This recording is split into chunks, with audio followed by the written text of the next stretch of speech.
It was just quick, but it's cool. I'm going to give you guys a quick recap of last week's and our previous stream real quick before we get into the live of the game, if you will. So the last session that we streamed, Marin and Valis had recently been kidnapped by what we now know to be the Ryukai assassins from the Assassin's Guild, a clan of ninja that are nefarious, to say the least. While also being followed by a Lin Kuei assassin, both following Marin to take the toll that was issued to them by their contract. After some investigative skills from our party, and speak of the devil, there he is. And speak of the devil, there he is. Our resident bard, Marin, the group found out owed a rather large sum of money and is now being contracted for an assassination. In the midst of it, Valis also, for some reason, got kidnapped, and the crew came to the rescue, and just as the group was coming to the rescue, Marin and Valis come out of the door and dressed as ninjas, so they get mistaken for the enemy for a split moment and wind up very aware of the two fighters and the group's abilities. But after that short conversation and the realization that there is still commotion going on in the upstairs room that Marin and Valis were held prisoner in, and the group decided to go back to the boat as it was now dawn, and they have spent the whole night out on the town. So a tired group returns to the boat, Marin holding 5 pieces of 5 necklaces, 5 talismans of the Ryukai. When he feels a drain of his spell release and what was it, 25? 27 zombies? You're the one you picked a random number. 27. Yeah. 27 zombies that Marin had summoned with his gift of the voice. And he felt that power release and go away. The group decides then to encase the items, the necklaces, the talismans from the Ryukai in ice by hitting it in some water with one of the little ice cubes, special ice cubes that Dr. Minklespurts had given the group in order to combat the Ryukai, being that their weakness is cold or ice, however you want to look at it. But At that time, once the necklaces were frozen into a bucket of water, River hears some screams coming from the center of town, where Marin and Valis were recently being held prisoner. So the group decides at that point that they want to all rush towards the screams and I kind of forgot how we figured it out, but somehow the group figures out that Marin is somehow at fault. We asked him. We literally asked him. Yeah, we literally asked him if. How did you Yeah, get away? I used zombies. Come on. Plus, he's the bard, so he's always at fault anyway. Yeah. Just like real life.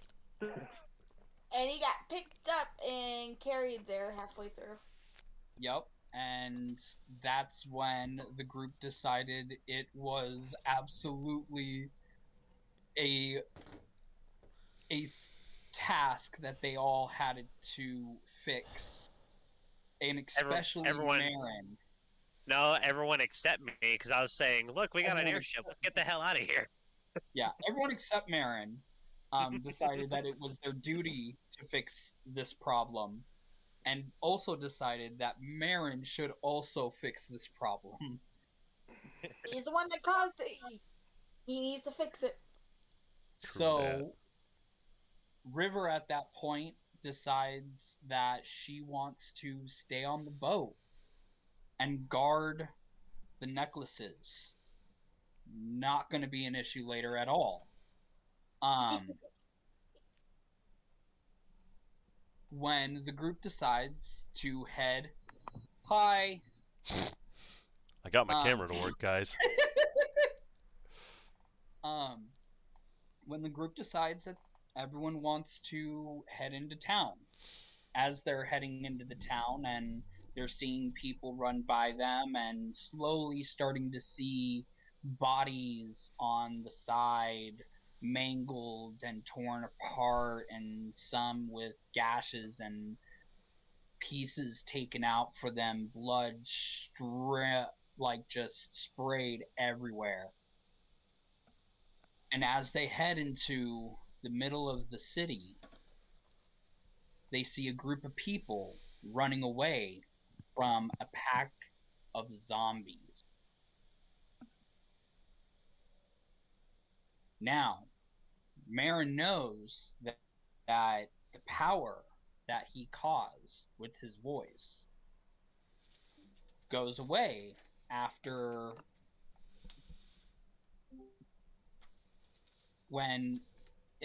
the duration.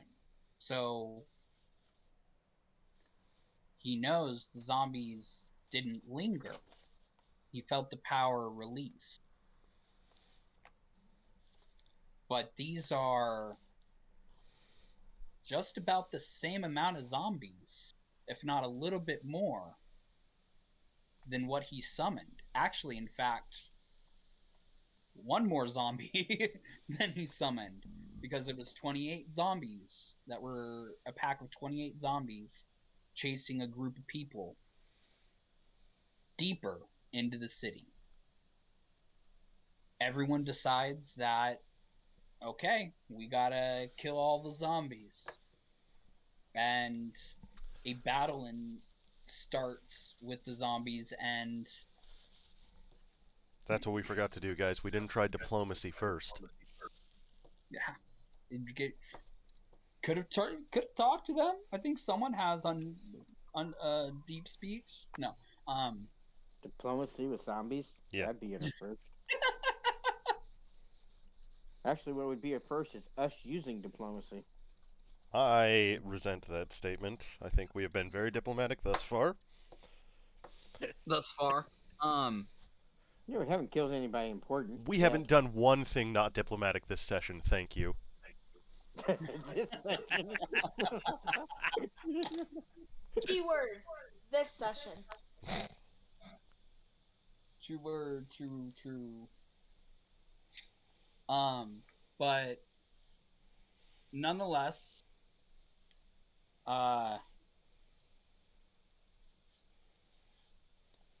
the group does really well against the small horde of zombies that they had in front of them. Medium-sized horde, thank you.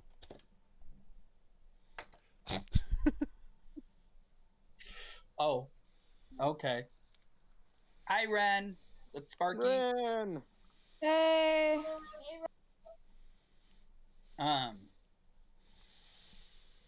We were just still recapping. So, Cool. we actually are at the small horde of zombie battle that you guys had. So the battle ensues. Some nifty tricks were pulled out, and ultimately the group, although some minor scrapes and bruises, came out pretty okay. I think the heaviest, the person that got the most damage was Tang and Marin. But the only ones to get damaged. I think I got damaged pretty good. Did you? Yeah. Oh. I mean, not great. I did. It's alright. Trey will be fine. I think There's I something. think I accidentally hit Trey, and then Trey accidentally hit me, so it kind of balances out. That's definitely on par. No Right. hard feeling. Trey's kind of a for the greater good kind of guy, so if he takes Oh, the great are good. if he takes a hit and it kills some zombies, that's all right. Now all I gotta do is hit Tang, and I'll be square. All you gotta do now. If you can get within Tang's area of effect.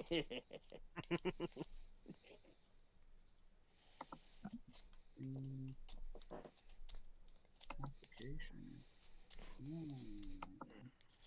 Sorry, I'm having issues sharing my screen.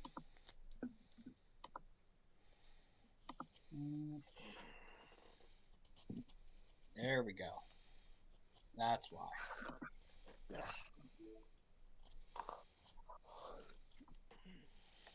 New session, new spoon.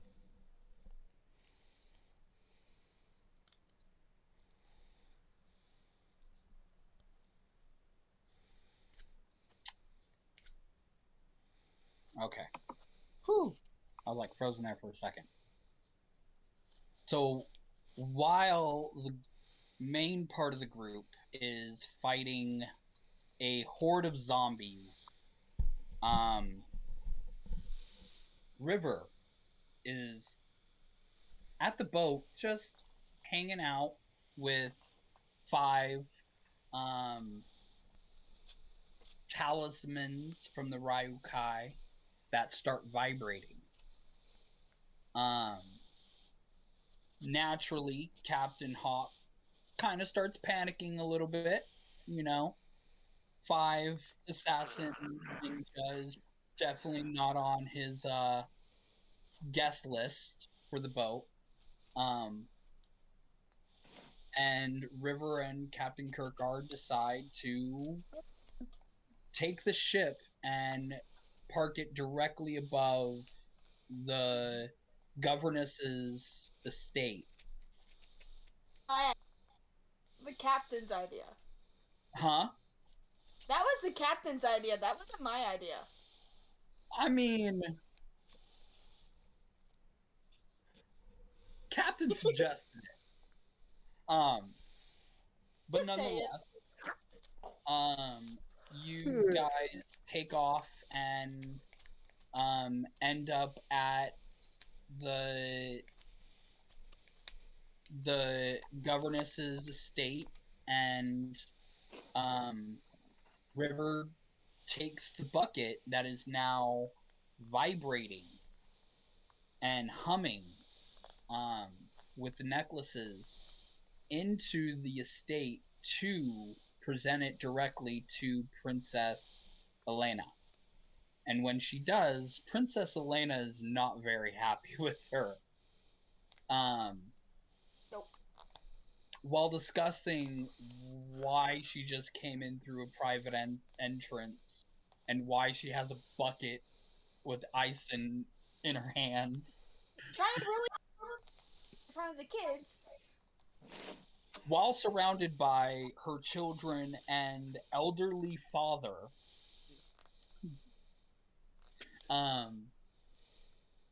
basically, Princess Elena finds out that Captain Kirkgard is parked his ship above her estate, and that River has brought in 5 Ryukai assassin talismans, and that are now humming, and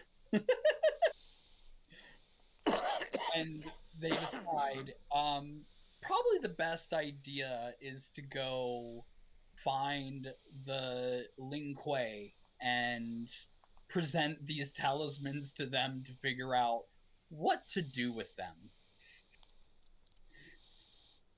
And then we are back to the main group, who, as they turn around in victory from the group of zombies that they had just defeated, they are now presented with 18 more zombies, oddly looking like the bodies that they had previously passed on the street. Look, I stand by my decision to pass up those things, alright? And that is where, now that everyone is here, that is where we will start our session with Sparky, Marin, Trey, Tang, and Valis. And why don't we just start off this session with a hoot? Everyone roll new initiatives. I'm so good at this. Fuck! 17. I'm last.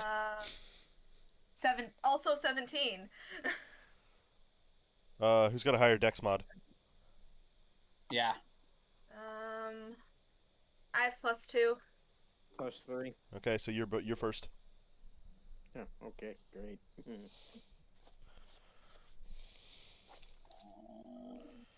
Tang 1. So far, Sparky 2. I got 5. Did better than me.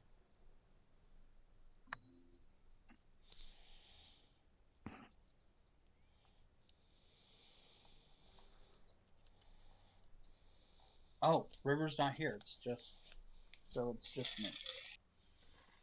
We're waiting on me. What did you get, Trey? Look and roll 20. Oh. Or you could look at the stream if you really want to see. That big fat red 1 next to my name. Oh. First crit of the night. Boom.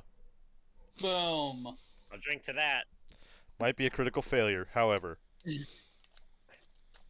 Well, I mean, if it feels any better, I just got a 2. Valis got a 2? In the Yes. But he's got a better Lineup. modifier than I do. Huh? He's got a better modifier than Trey does, I think. Right? I'm pretty sure. What's your initiative modifier? That's what I'm looking at right now. at least it was an initiative roll and not an actual Something- roll to attack. Yeah. Right. Well, don't hold your breath. That happens all the time. Yeah. Yeah, no. Especially computer rules. Man, you said you got a 5. Yeah. I got a 4. Trey got a 1. Trey gonna win. Okay, and with that, Tang, you What's the are up first. What's the distance between the party and the zombies coming at us? Wrong one. 30 feet. I guess 30 feet. Okay. And how many are there this time? 18. Okay. There it is. Easy. Easy peasy. Lemon squeezy. Well, Tang, seeing 18 more zombies coming at them, basically he's going to say, "Fuck me sideways," as he grabs the horn that's on his belt, brings it up to his lip, and blows it, summoning, yep, summoning 6 berserkers. Nice. Well, okay then. This, this is what you get for giving your party magical items. Dope ass magical items too. Okay. Are you guys all gonna hit in succession and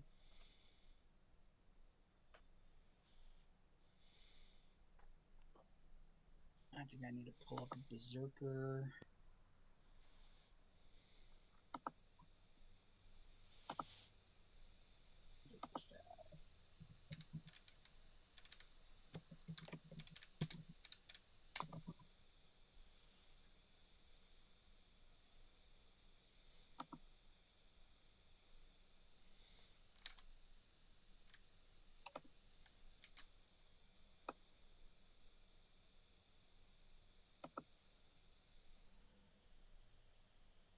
Okay.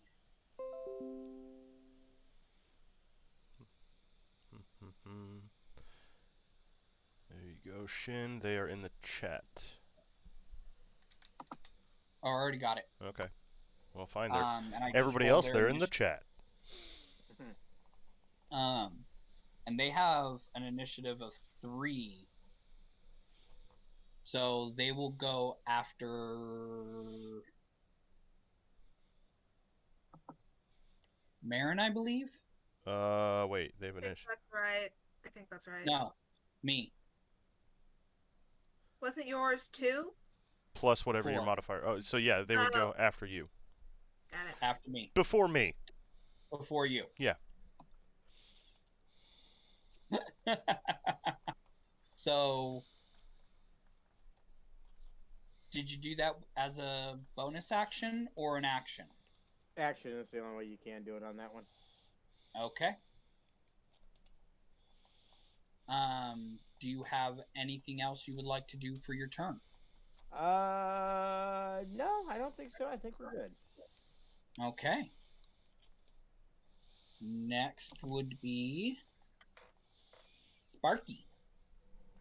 Yes. How close are they to us? You are currently this one. Mm-hmm. So you're a little bit farther in the pack. But roughly 30 feet 30 is the feet? closest. I can work with that. I'm going to. Yeah. I'm. I like that. Yeah. That sounds sinister.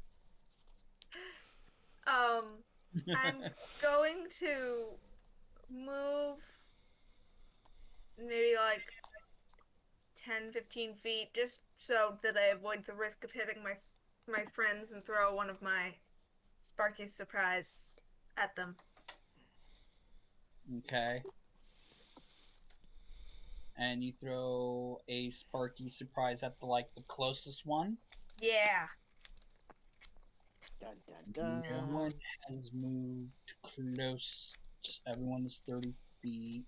So yeah.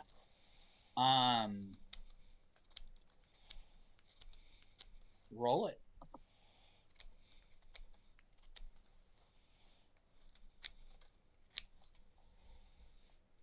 Six. To hit. Yeah. Ouch. And that's with your modifiers? Mm-hmm. Ooh.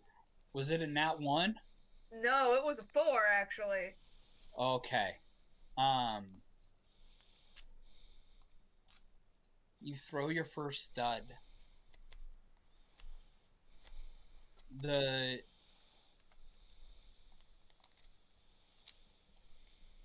vial goes out of your hands and it hits the zombie, and you just see a purple goo just spread all over the zombie. But it doesn't explode. But it doesn't explode.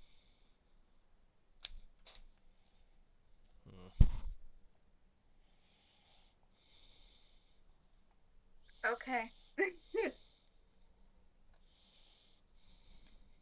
I can't do anything else, I don't think, so.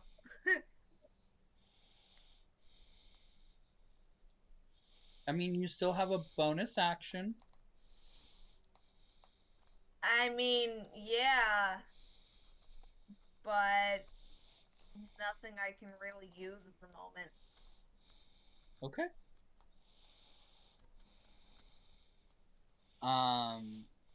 So that's the end of your turn? Yeah. Next would be Marin. All right. Before I do anything, I'd like to formally apologize how I was last session. You're good, dude. You're good, man. Let's say you were a certain way last session. That's what I'm I glad said. you didn't.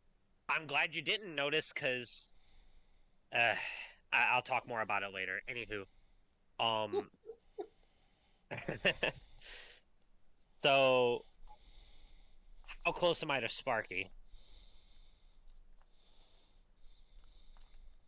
15 feet?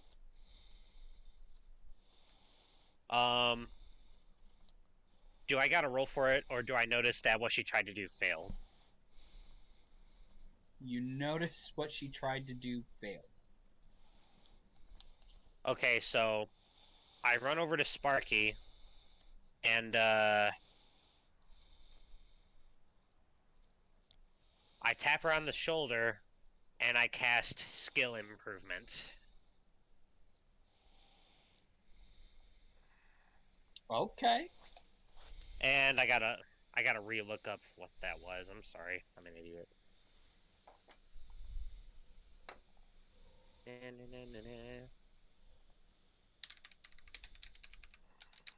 I'm sorry, Skill Empowerment.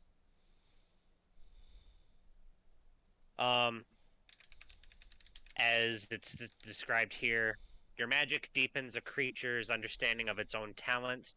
You touch one willing creature and give it expertise in one skill of your choice until the spell ends. The creature doubles its proficiency bonus for ability checks. So, as far as it being one skill of my choice, I'm making it one skill of Ren's choice.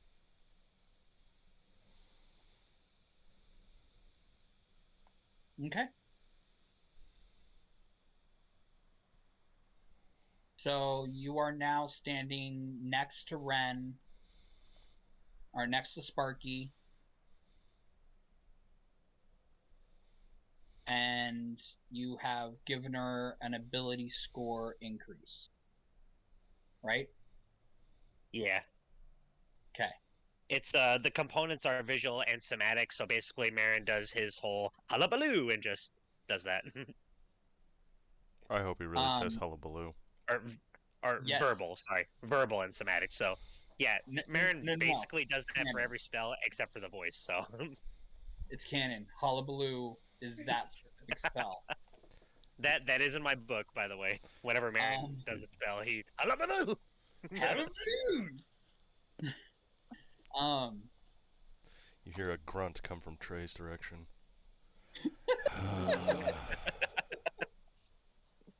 After that, I take out my crossbow, and I guess that's all I can do. So as he touches you, Sparky, a kind of tingly feeling comes over you. Like you just got kind of boosted. Okay. Good job.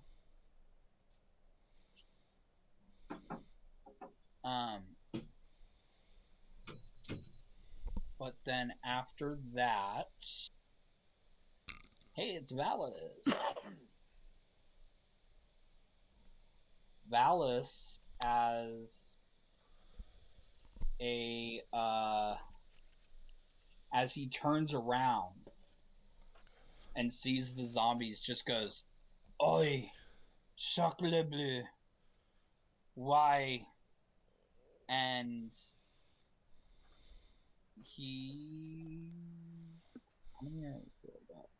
Okay, I still got 2. He's gonna shoot an explosive arrow.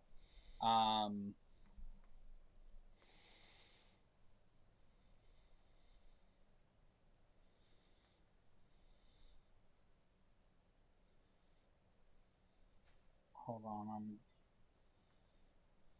rolling it. He's gonna shoot his last explosive arrow. Actually, at the zombies.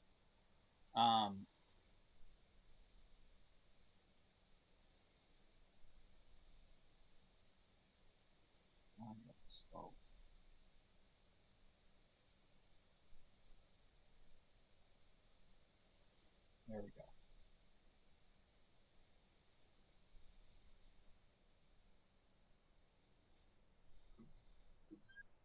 Son of a bitch.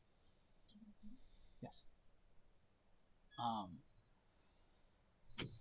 He shoots the arrow and it misses its target altogether and literally hits right behind the zombies and explodes and doesn't do anything. And the horde is now right on you, Sparky and Marin. So they have come into our space. They have come into your space. Opportunity attack. Go ahead. Do you have Sentinel? Doesn't everybody get opportunity attack? If an enemy enters or leaves Oh, yeah. their space. Yeah. Sorry. Having a moment. No, you're good. You could say that they kind of entered in kind of like an angle where Marin and Sparky are the first ones affected and the other ones are not as much at first. Or yeah, well, because you guys are basically 15 feet ahead of everybody else. Chang didn't move, Valis didn't move, and it is not Trey's turn yet. Okay, so for my opportunity attack, I would like to hit just whatever I can with my astral arms, which have a range of 10 feet.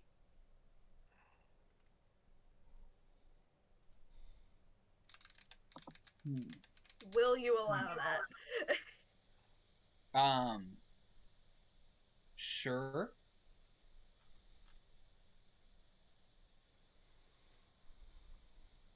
Yeah, roll it. Okay. Ah, nice. Ooh, that's 23 to hit.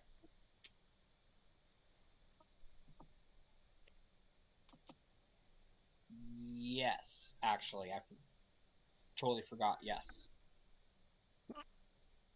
Okay. And then the damage. Damage is 4.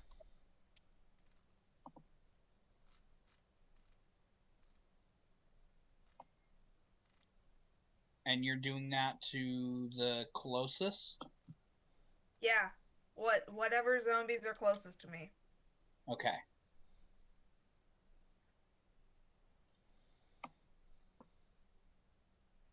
So you and Marin, okay. You'll hit that one. Alright. You're looking at the screen.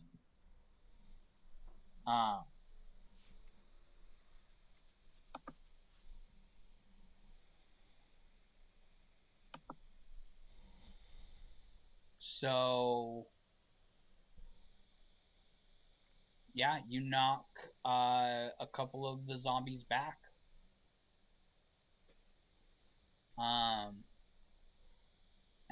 And do 4 damage to them. Marin, you have a opportunity attack. Okay, so she knocked over a couple. I'm assuming there might be like 1 or 2 close to me. 3. 3? Okay. This might be dumb, but it might be epic. So I go up to, or assuming the closest one is within range. Like They're what, like 5 right feet? on top of you. Okay, perfect. They're So, basically like about to attack you. so I jump up and I do like a wrestling drop kick, hoping to knock him back into the others, and yell out a during which Give me an unarmed strike with an acrobatics check first.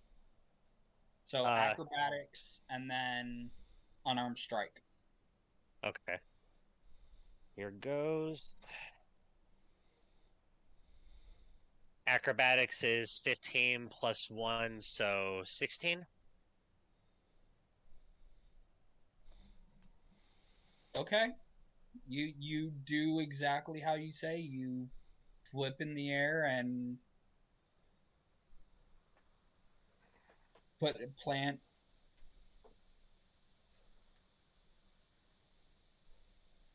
What's the attack? All right, here it comes. Please be good.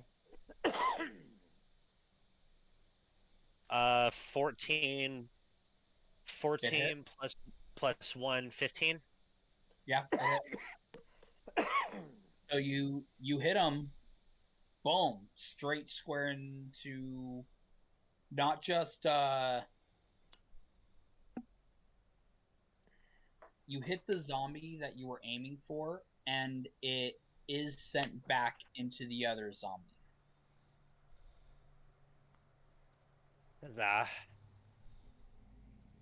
What's the damage? Yeah, my other dice sets was what I was looking for, and I just now found it. So for a drop, so for a drop kick like that, what would be the appropriate dice roll for you?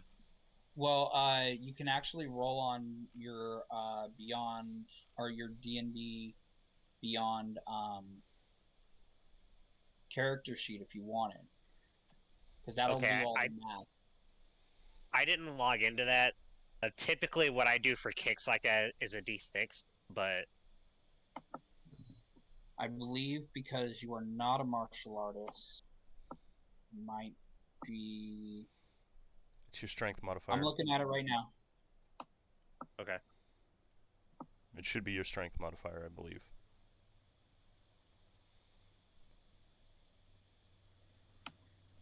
Which is negative, so. So you have a +2 to your hit, and you'll do 0 damage. Yeah.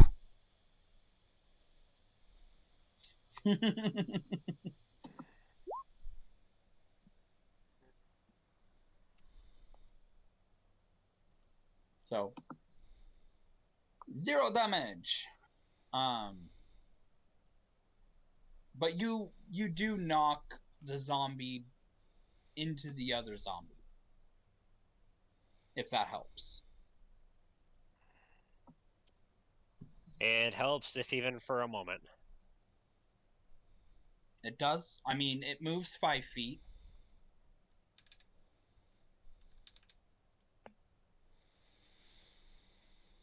But you didn't really do. You didn't do any like damage to it.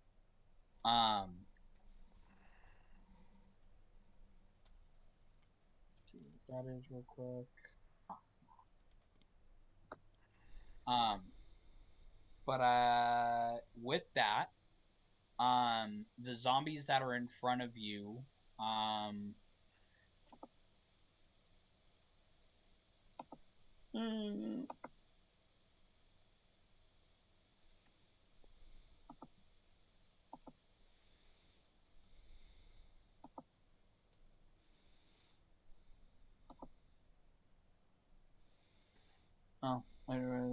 does a 16 hit Sparky?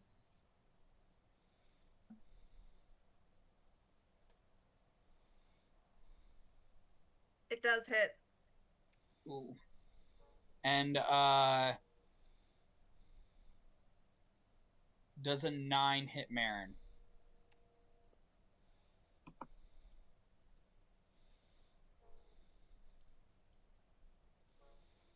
I want to say it makes contact but doesn't fully hit. Sparky takes 7 damage. Okay. Marin. So it doesn't hit?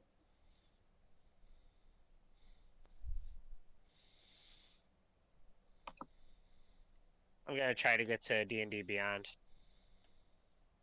No, it doesn't hit. Okay. The zombie bites into your leather, but doesn't pierce through.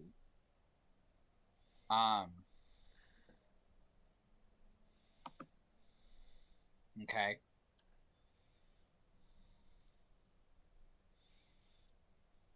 And now the zombies are 15 feet from everybody else as well. Trey and Tang, and Valis.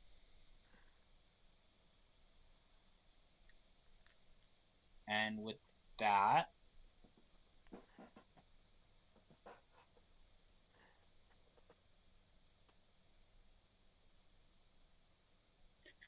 it's the Berserker's turn. All 6 of them. Thank you. All 6 of them. What we're gonna do? We're just gonna send him right into the mass. Okay. In front of you? Yep. +5 to Okay. hit. 1, 2, 3, 4, 5, 6.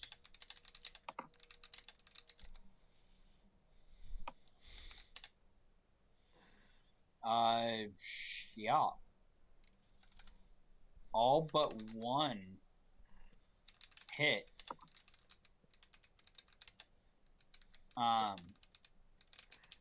One of the first berserker just comes through and just like throws his axe forward and completely misses the first zombie, as he kind of like tumbles over a little too excited from his first summoning. But the rest, 1, 2, 3, 4, 5.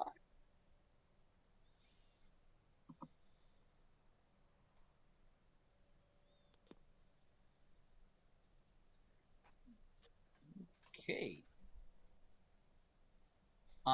All the other 5 take their great axes and they just plunge straight into the horde of zombies in front of you, and most of them deal quite a considerable amount of damage to each of the zombies. Sweet.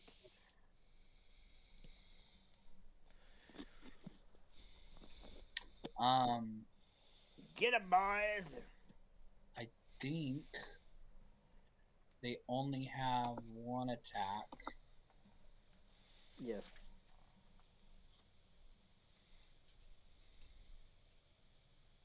Yes. Okay. So then it is finally Trey's turn. Oh boy. All right. Sure. I'm gonna use. No, I'm not actually. I'm gonna hold off on that.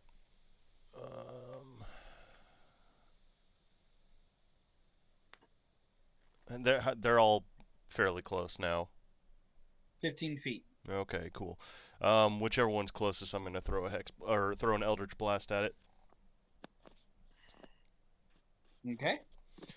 So let's see. Roll to hit. 17. Yep, hits. Roll for damage. 12. What's your invocation? What do you mean my invocation? Don't you have a invocation for your Eldritch Blast? Not really, no. Later, never mind.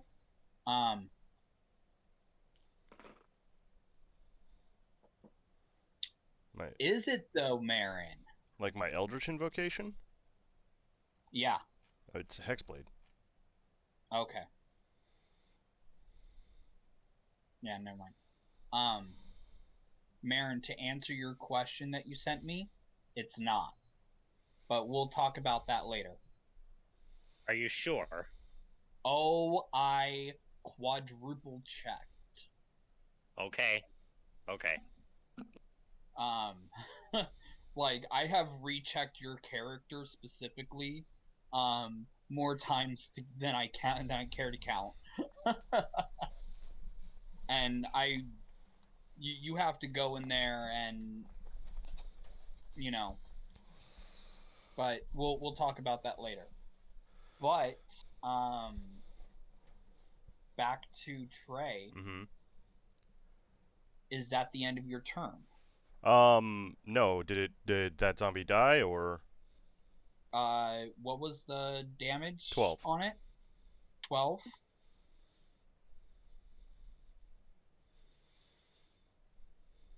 Actually.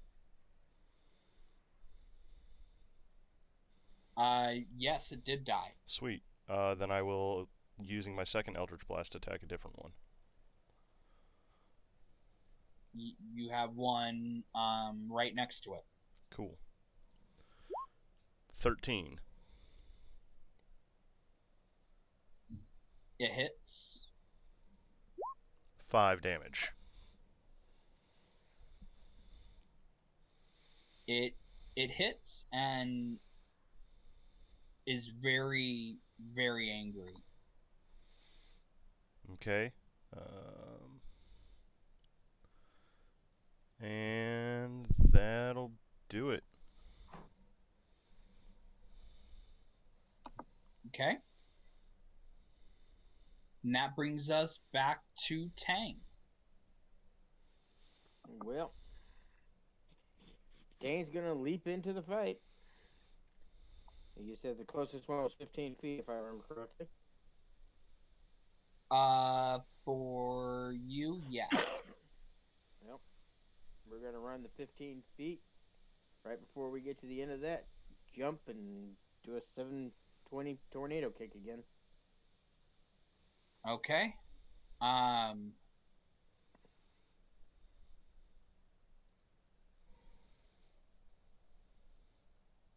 You run right between two of your berserkers as you do that. Alright. And with a 13 hit. Yes, it will. Damage from that attack would be 7. Now, are you doing like a whirlwind kick Yep. into the crowd or at the line? Whirlwind kicks at the line. At the line? Okay. Mm-hmm. So you will hit the 3 zombies that are directly in front of you. Okay. What was the damage? 7 was the damage on that one. Yeah, it's gonna transgress to all 3. Okay. So you literally come in, do that 720, and just land 3 kicks across the face to the zombies, and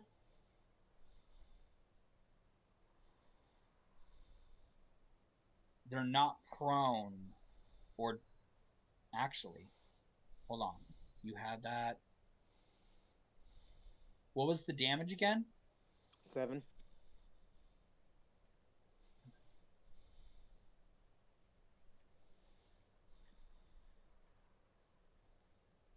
The zombies are looking very weak in front of you.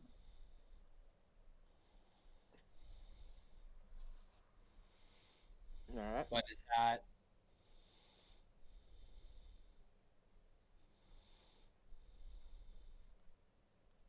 I'm sorry, repeat that. Is that all you can do?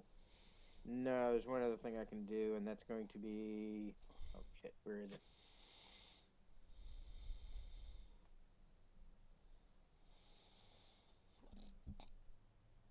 Oh, I'm trying to find it.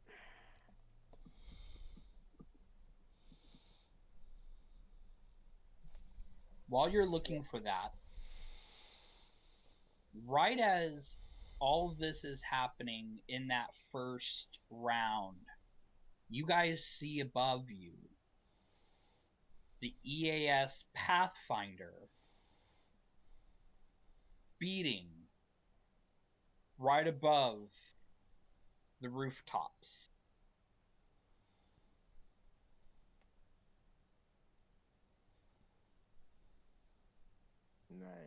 Okay, so the ship's here. Alright, I'm gonna use my bonus action and just tiger strike the whatever zombie's right in front of me. Okay.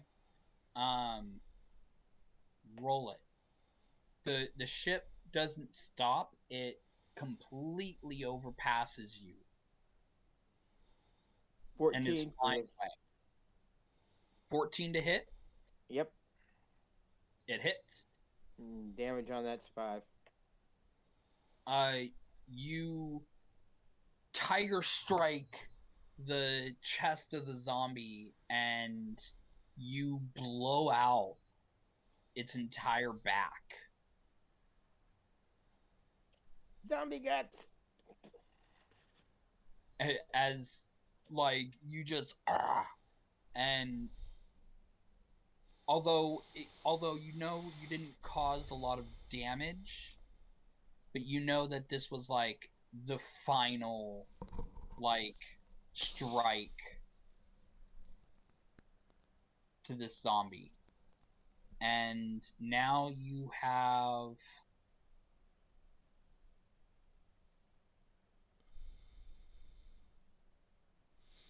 17 zombies?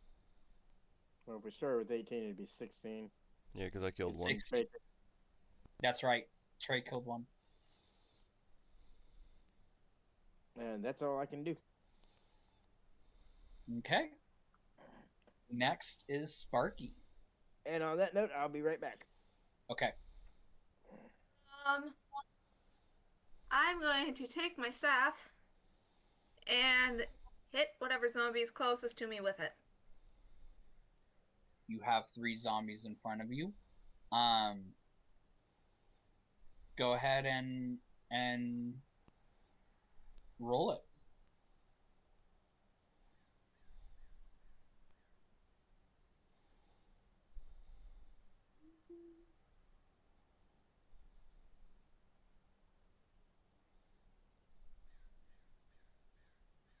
One minute.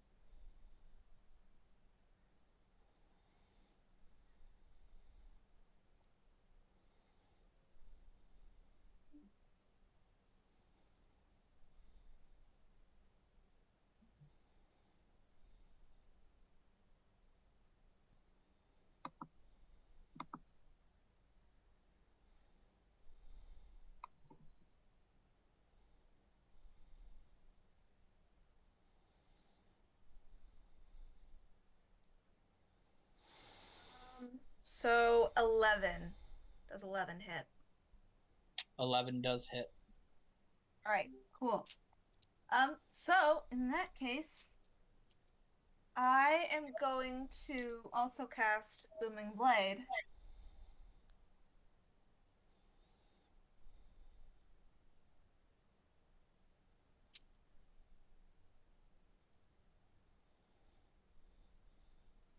And for a total of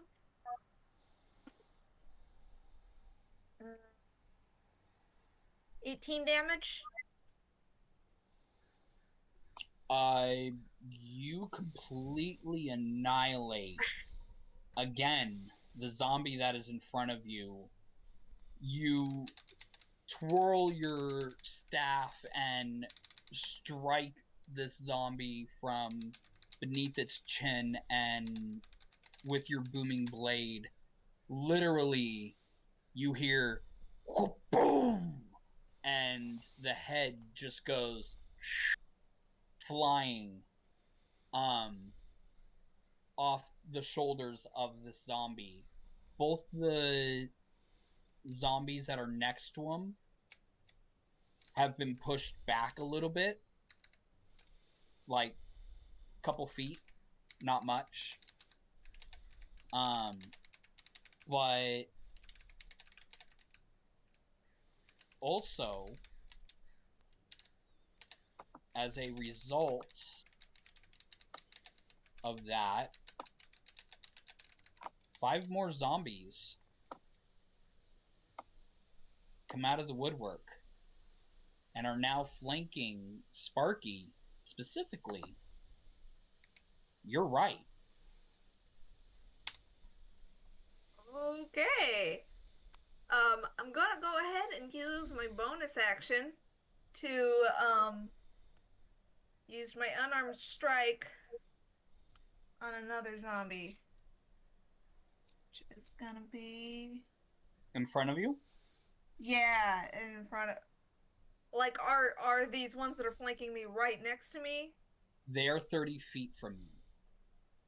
I got time. They have just moved into that 30 feet, hearing your booming blade. Okay, so that is going to be an 18 to hit for the unarmed strike. It hits. 3 damage.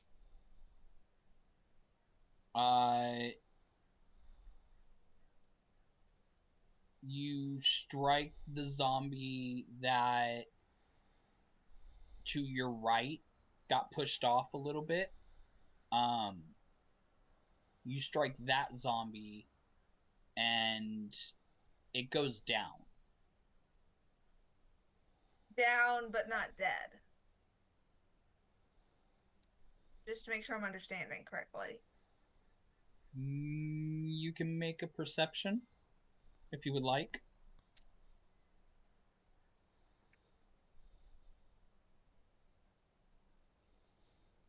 Yeah, no, I definitely failed. That was a 2. With my mod, that would It's be knocked down. yeah, 4. Okay. It's knocked down and it is not moving. Okay. That's all I can do. Okay. And with that, I believe it is Valis' turn. Valis curses in French and goes, meh. And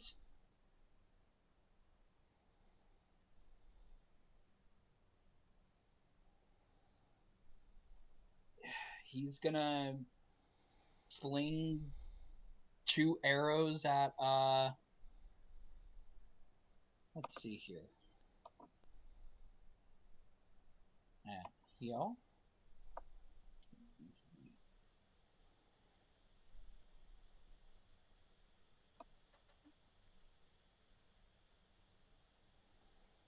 Heal. So I'm gonna be shooting at the zombies next to Trey. And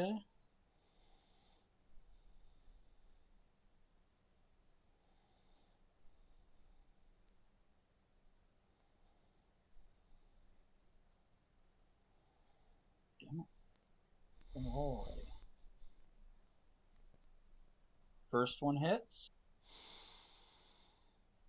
And I target the other one on the other side of Trey. And the second one hits. Both hit in the dome. Headshots. 4.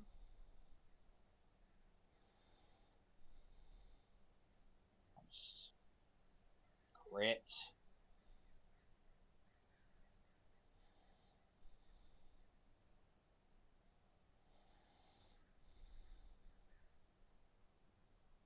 Not a crit, but still a kill. The first zombie, you see the arrow Trey whiz past your head with a little static electricity coming off the arrow as it hits the zombie straight up in the middle between the eyes. And the zombie goes all staticky and electrified and drops to the ground. And the second arrow, right after the first arrow, whizzes on the other side of your head and into the zombie in front of you, and does the same thing as that zombie now drops.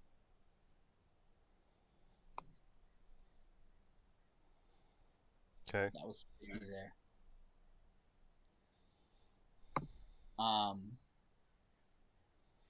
But that is Valis' turn.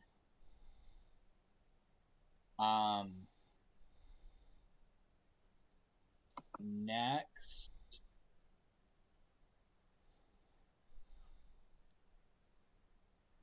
I skipped you, Marin. I'm sorry. That's fine. We can That's just say fine. Valis was ahead of me this time. Yeah, Valis was trying to help you out. Only he helped out Trey instead. We all look Hey, the same. when Marin helps out, he fucks everything up. That's part of his charm. So.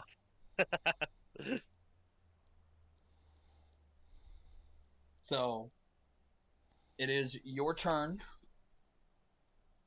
All right. So, with my crossbow out, how far ahead of me is Valis? Valis is in the back. He hasn't moved. Oh, okay. So he's Make- ahead of you. You are next to Sparky still. And you are about to yeah, you're about to flanked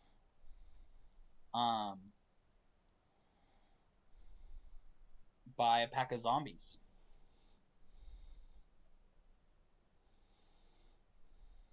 I'm sorry, about to be flanked? You have 30 zombies to your right on the other side of Sparky, Oh, shit. and you have zombies right ahead of you.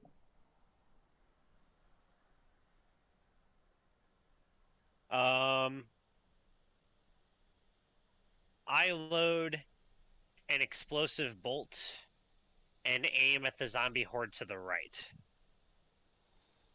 Okay. Roll it. All right. I believe that does an extra 1d8 of damage.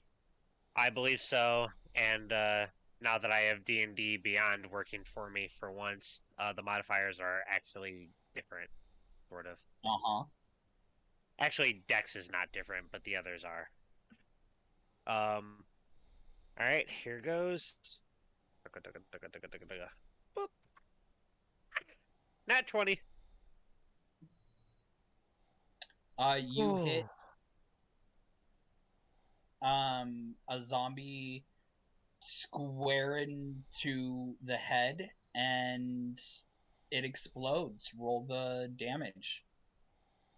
Okay, so you said it was one extra D8. What was the normal crossbow hit? I forgot.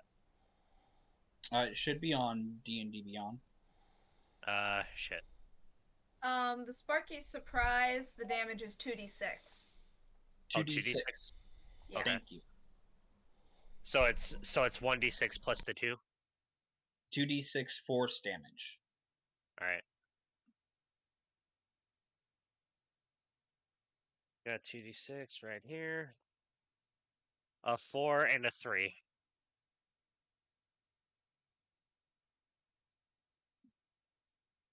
Seven.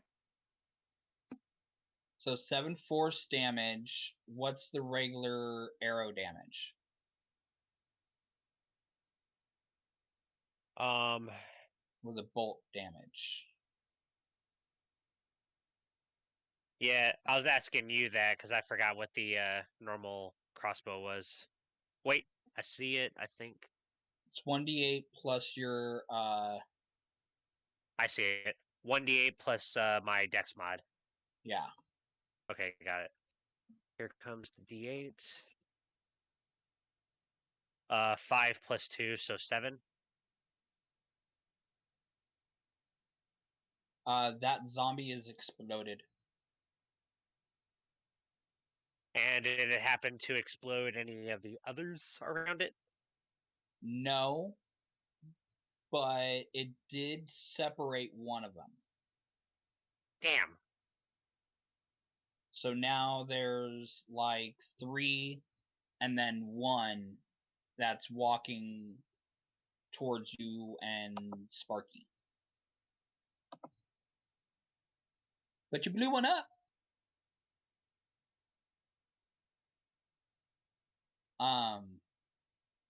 Is that all you would like to do? I think all I did was aim and shoot, so I believe I can do one more thing. But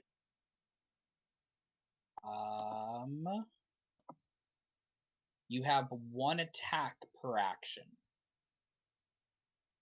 You can do something as a bonus action. I'm just gonna reload. Okay. I believe I have 1 explosive shot left. That sounds about right. I think everyone but Chrissy was running low. I mean, not Chrissy. River was running low on explosive shots, and Sparky. Sparky has plenty of explosive ammo. I believe she still has 8. 7, but yeah. 7. So Valis is out. River has some. That was your last one. And Sparky has 7. So, you reload a regular arrow, or I mean a regular bolt. And then it was supposed to be Valis. Then after Valis, it's the Berserkers. Okay. Sick 'em, boys. All 6 are gonna take Reckless.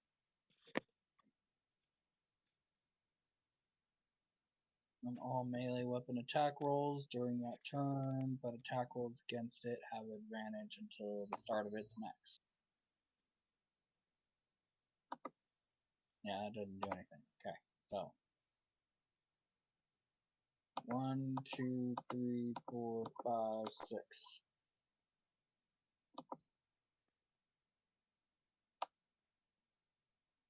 All of them rolled good, so I'm just gonna say fuck it. 1, 2, 3, 4, 5, 6.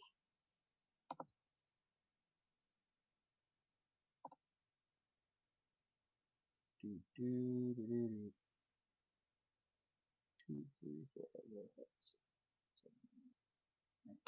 6. Okay, so you see all 6 berserkers like almost in unison. Even the one that missed his first, kind of all as a team go, ah! And just take a big ol' swipe, out of each zombie in front of them. And they all hit and cut pretty deeply. In fact, 2 of the zombies that they struck are dead now.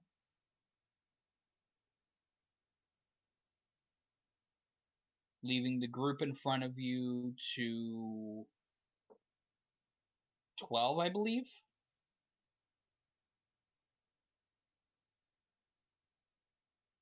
And the group that is approaching is now down to 4.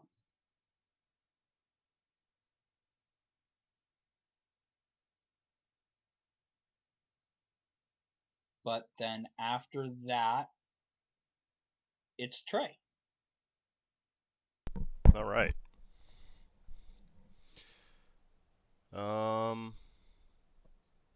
They're not all like gathered in one area, are they? By this time, it's starting to thin out a little bit, but Okay. there's a group of 5 that are like in front of you. Yeah, I'm all right.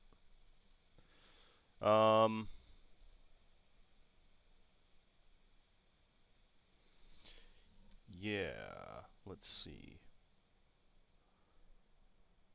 I'll just use an Eldritch Blast. How close is the closest one to me?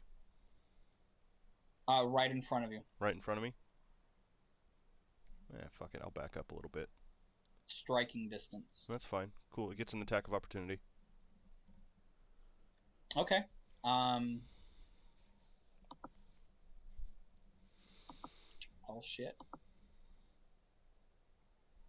It leaps at ya and does 16 hit? Nope. Nope. Just swipes the air in front of you. I will back up 30 feet. And I will hit that thing with an Eldritch Blast. Okay. Roll it.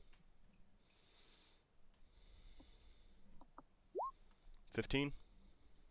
Hits. 6 damage. You obliterate it. Okay. Next one.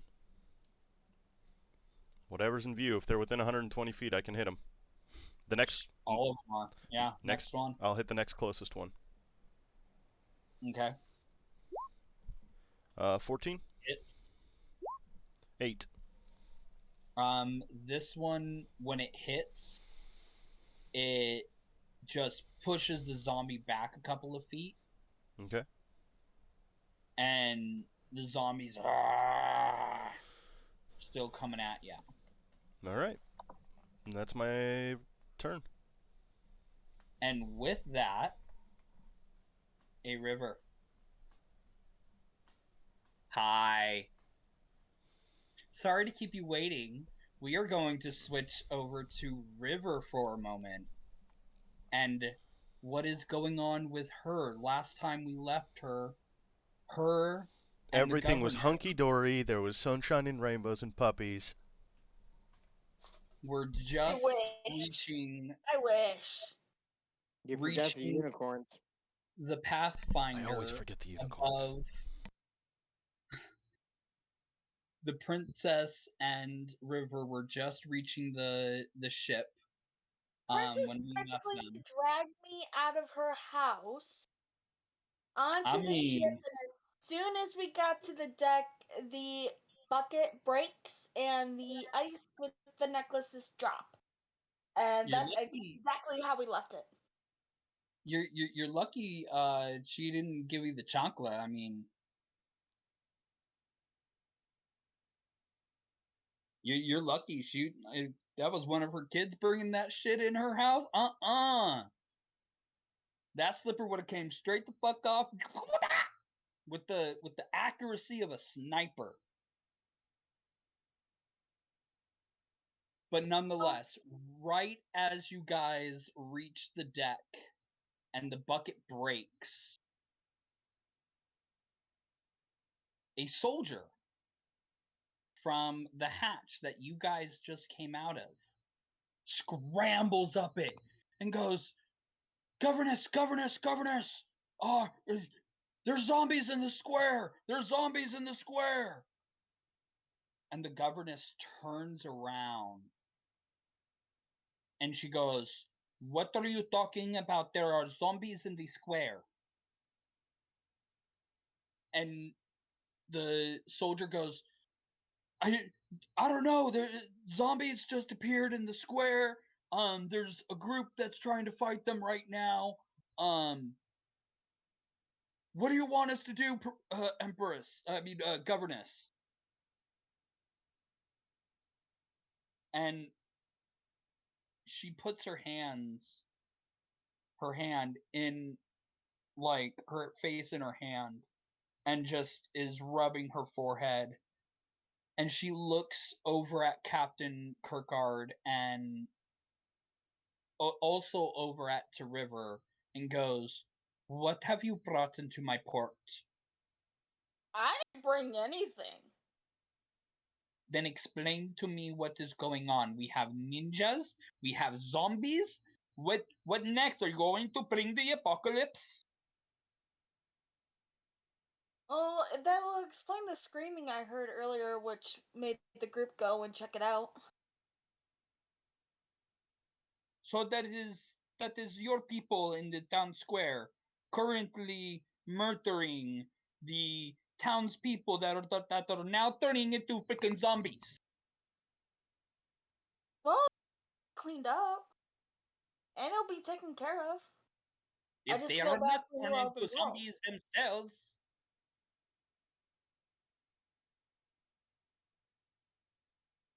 Well, I can't control the assassin part, but I look at Captain Hawk and go, "Do we have any cannonballs on board?" He goes, of course we have cannonballs. I mean, we only went through maybe a 16th of what we had on board during the Arrowhawks. Where are they exactly located? Below deck. Okay. But nonetheless, you have a bucket-shaped piece of ice that is on the deck that is vibrating right now at such intensity. The ice is literally moving on the deck.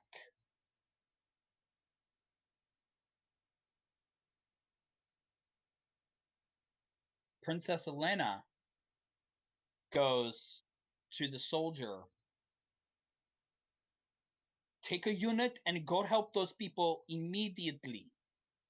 And once you are done cleaning up that mess, you immediately held them and you put them under investigation, and you take them back to my estate and you keep them there until I return. Is that understood? And he like salutes to her and goes, your orders will be taken out, governess. And he goes back down the hatch.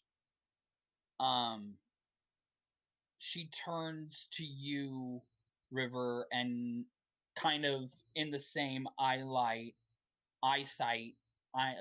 of sight as Captain Kirkard, and goes, we need to handle this issue while my soldiers handle the issue of whatever your party's chaos that you have brought in to my port, okay?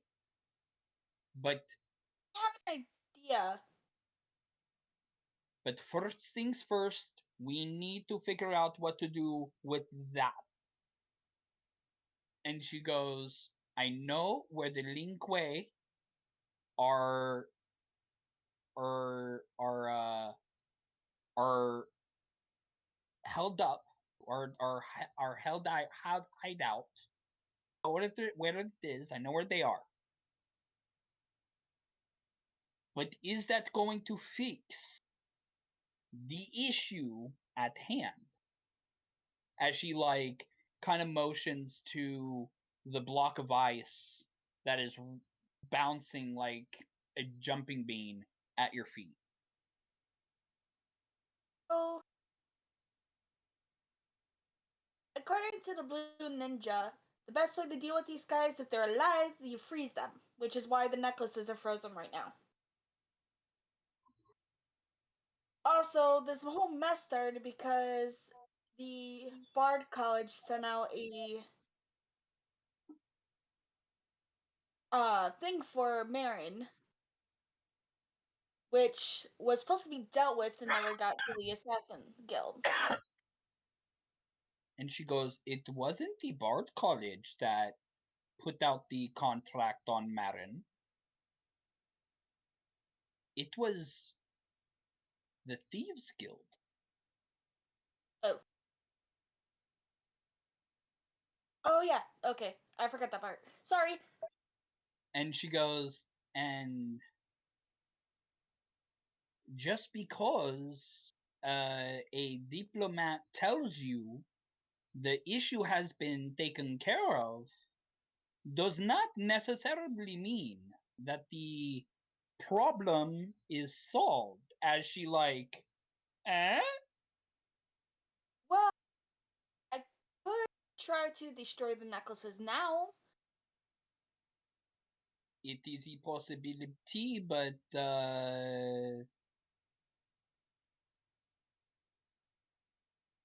tell me.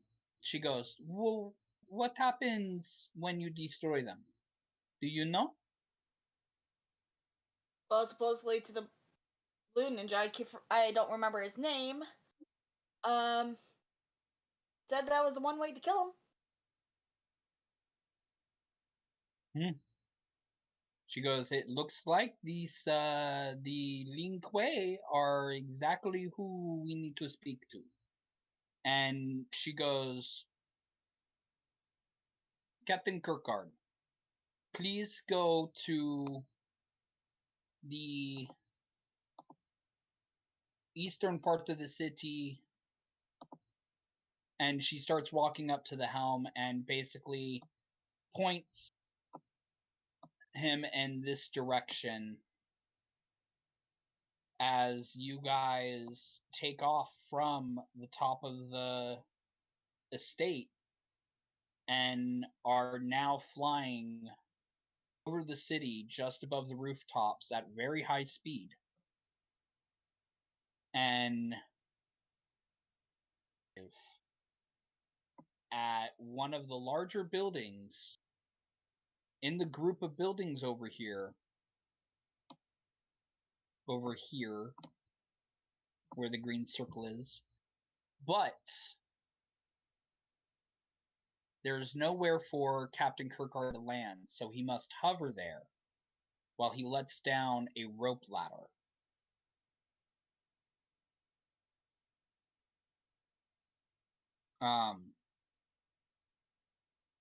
But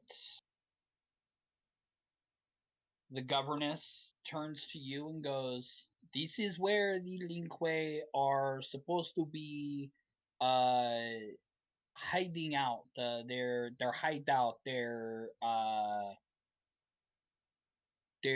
fortress, whatever to call it. But this is where they are supposed to be. At least that is where their orders have told me where they are supposed to be.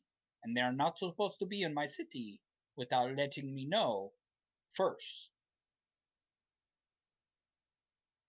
So she goes, I may accompany you,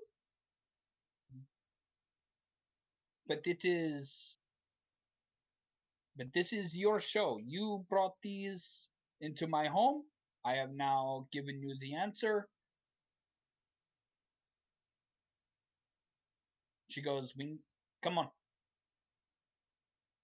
At this point, sorry, before you start, at this point, the ice is starting to crack. You're hearing audible every few minutes. I was about to say I was going to take rope and wrap it around the ice that broke the bucket, carry it. You absolutely can. I'm not even gonna make you like roll anything for it. You wrap the thing in hemp rope and you're now carrying it over the edge of the boat and down the rope ladder, followed by Governess Elena, Princess Elena. Okay. So we get to the bottom. Mm-hmm. What happens? Well, question. Are you calling Max to come with you? He has to jump down. How high is it from the ground? 120 feet. No, I'm keeping him there. He may be a big Above direwolf, table, but I don't want to make that too big of a jump. You know that's like his limit, right?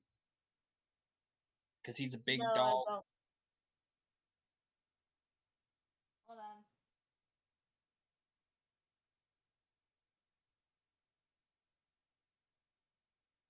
Who's to say he can't jump and skid off a rooftop and then hit the bottom of the ground? I mean, if that's how she wants to, that's also an option. If she wants to do that, we can roll max and acrobatics check. You know, there's options in front of you if you wanted to call your poochie. Yeah. Get to the ground, I whistle for him. Okay. How do you want him to come down? Run and You jump. have that bond, so you're like, so when you whistle for him, you're also like telling him, is he like gonna try to like jump onto one of the neighboring roofs that's a little bit higher and then jump to the ground, or is he gonna, jump straight to the ground? Neighboring roofs. Okay. Then jumps Roll down to the ground. an acrobatics check for him. It'd just be a d20 and +2.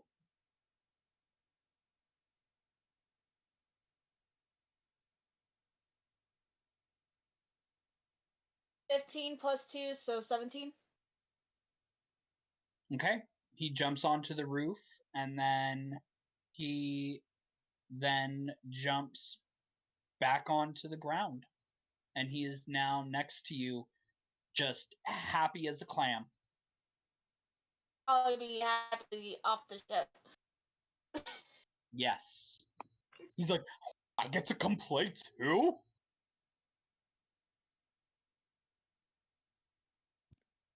Yes, I know. I'm using the voice. I'm sorry. My dog is whining at the door right now because I just used her voice.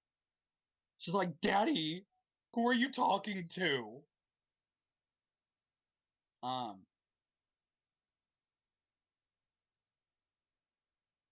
But in front of you there's a large building, and right outside of the building, I'm about to post it. Oh, ew, no glitchy. I'm about to post it in chat. You see an old man sitting on top of a sleeping turtle. A giant sleeping turtle.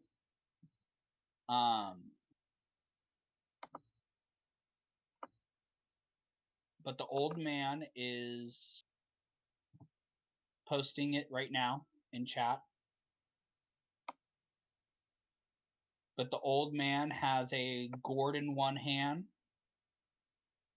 a little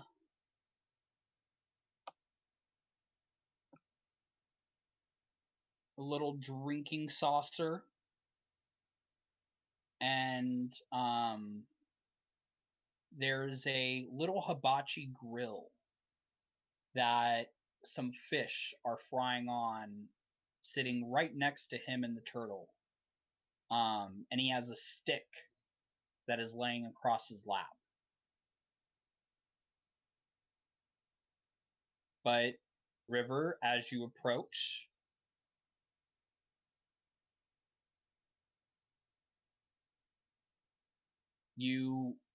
this is the scene that you see. And a door, and right behind the old man, not right directly, but like off to the side, more like in front of the grill, is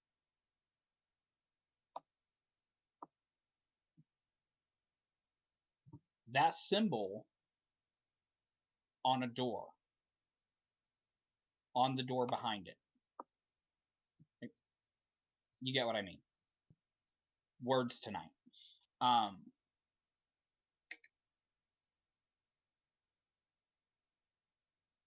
But the old man is not really paying a whole lot of attention to y'all. What would you like to do?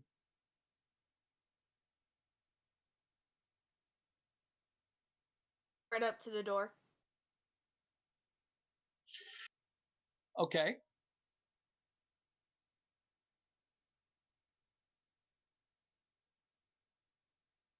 And does the old man do anything?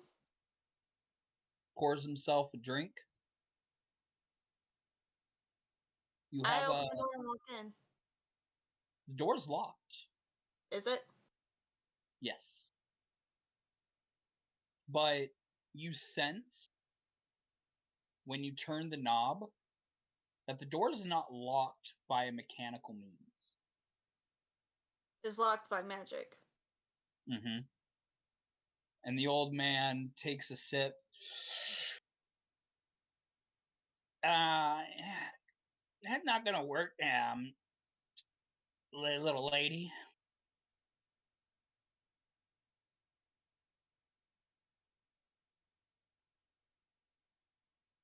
You're just a guard. Looks Huh? like you're the I say, it looks like you're the person that allows me to, or sees if I'm allowed to get in. You can get into where? I'm just an old man, enjoying some fish on top of my turtle, drinking some sake. And yet I want to see the play. Do you now? Oh yeah. Make an investigation check.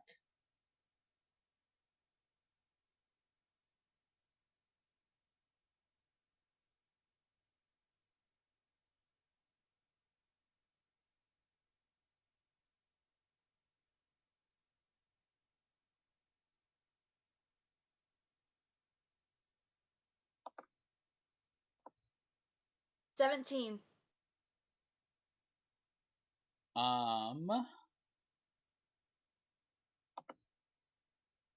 You get the idea that the old man is like fucking with you. Got that from the get-go. Like, no, like he knows what you're talking about. He knows why you're there. He is just purely messing with you. Okay. And he goes, not everyone just strolls into unknown location and just starts asking for the Ling Kuei. Deal. A deal, you say? Order of business, I mean, yes.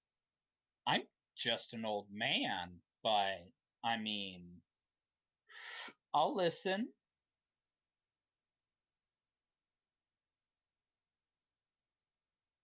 Well, I want to make a trade. What would you have that the Ling Kuei could ever want?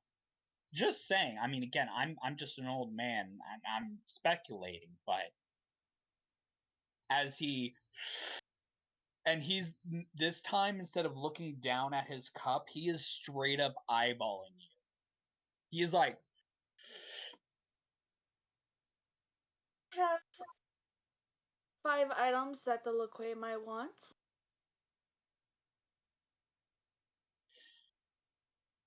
he goes, the Ling Kuei don't want things. They want money. That's why they're assassins.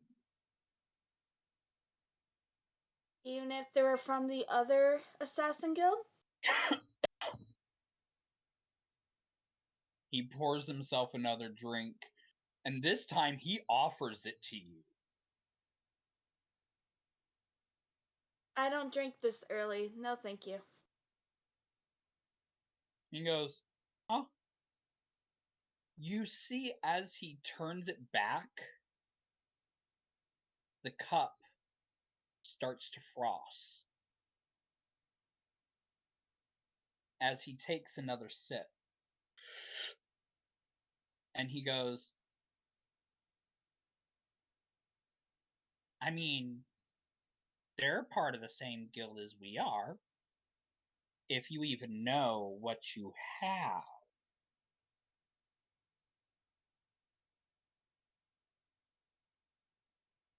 I can't hear you. What was the yellow guild? The Ryu Kai. Oh, and so in Gerda go, let's see if I have 5 necklaces of the Ryukai. with me at this very moment. He stops mid-sip and goes, "You didn't bring them here, did you?" Yes, I did. And he goes, "Oh, little girl, you don't know the trouble that you hold." And at that, he snaps his fingers. And around you now are 9 Lingque warriors. And I'll post in chat the general description of the main ones.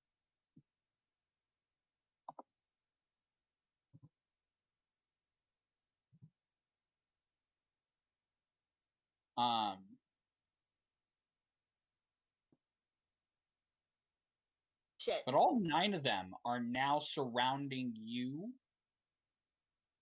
Just me? And the princess and Max. Okay.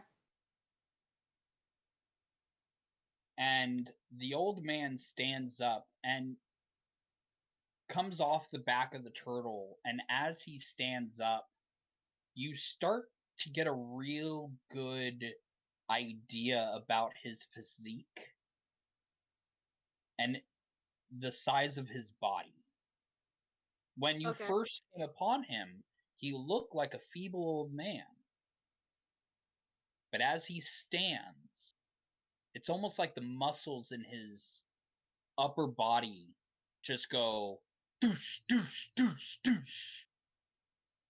As you see muscles just protruding from his neck now. He looks standing. Another photo in the chat. Now more like this. Oh. But with his blouse on, you know. Gotta keep it PG here. But he is standing in front of you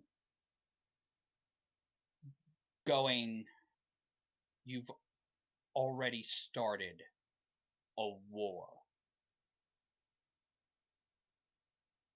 And he says, "Give me the necklaces." Only if you take the bounty off Marin away. It is not ours to take off. If we don't hunt him, one of the other clans will.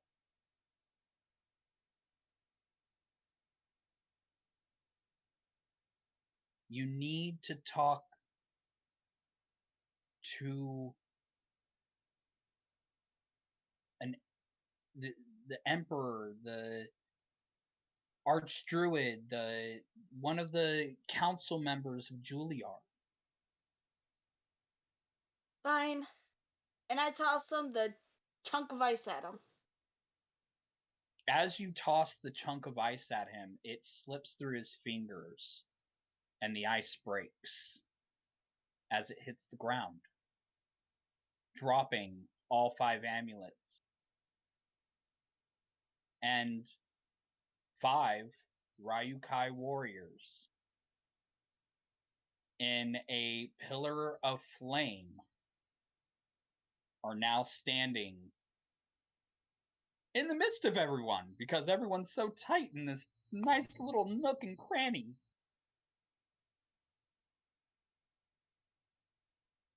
And this is about the point where I start playing Mortal Kombat music.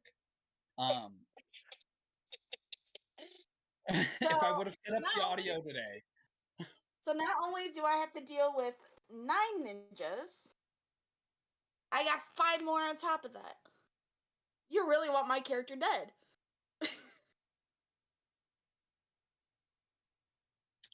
I mean, choices. So, at that point, now you have all these ninjas in front of you. You see the old man which now the necklaces are no longer on the floor. They are around the necks of each one of the ninjas. Fun. So you feel a great drop in temperature. Literally, the air around you is freezing.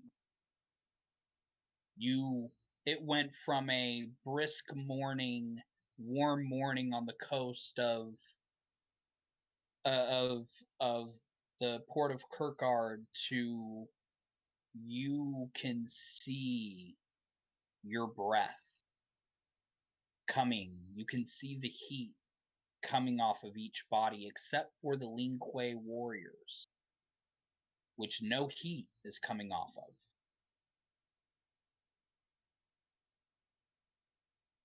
But the head,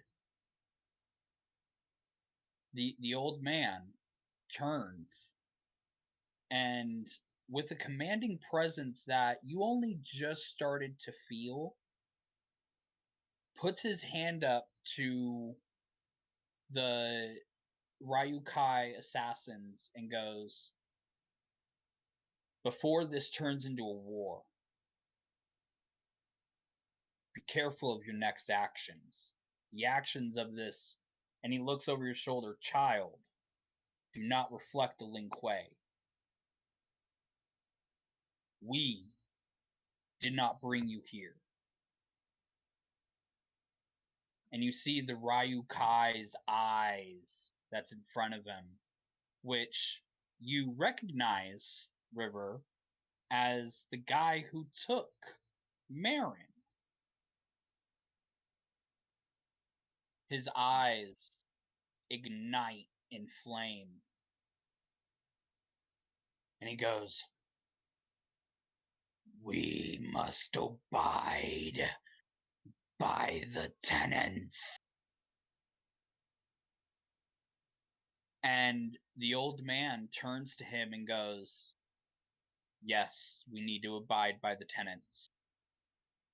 And the Ryukai warrior goes, "No war will be started today, but do not get in our way."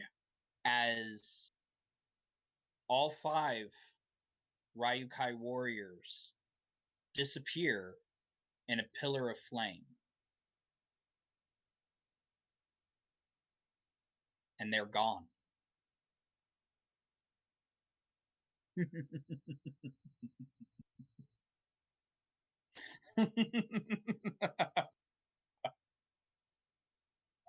As they disappear and the flames disappear, that's all you hear is the chuckle. Well, for a later day, but okay. Princess Elena goes, "Well, that is one way to skin a cat. We have much bigger problems on our hands at this moment. The zombies in the middle of the square are going to infest and grow the more that people wake and begin their mornings and populate the streets." And she goes back to the old man and she goes, "I am Princess Elena." And he goes, kind of sliding into his previous persona as he picks up the gourd and pours himself another shot and sips. "Ah, yeah, I know." And she goes, "I have direct contact with the Emperor and can tell you for a fact that his debt has been cleared." And he goes, after he finishes his drink, goes, "Oh, well, that is definitely different.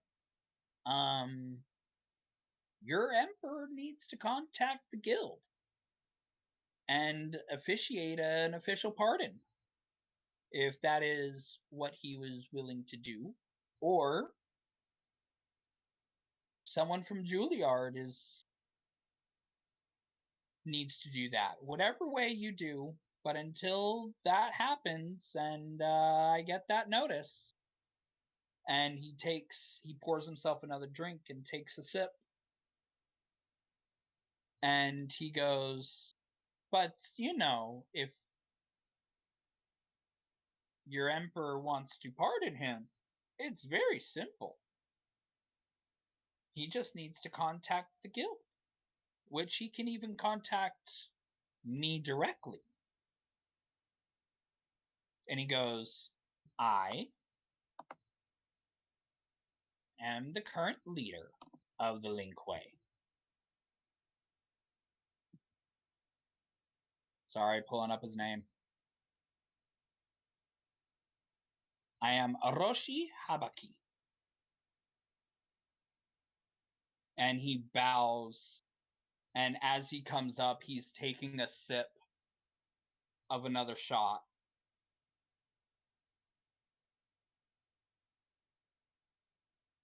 But he goes, you should really be careful where you take items. You never know what kind of chaos they'll. And after he takes that long pause, he takes a drink. I go, sorry. The way I acted before, I am going on very little sleep, if not any, for the past 24 hours. Didn't know how to deal with the necklaces properly, and I thought the best way was to come here. Mm-hmm. Well, that was definitely a choice. At that time, you all start smelling something burning. And he goes, ah, my fish! As you turn around and you see the little hibachi grill literally aflame. Those were good fish. And he looks at you and he points his finger. You bring bad luck.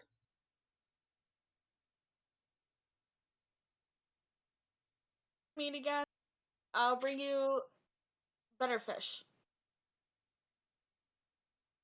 Huh? Well, if everything goes well, I mean, I guess that's a consolation prize to our mission. But he goes, make sure you get those orders quickly.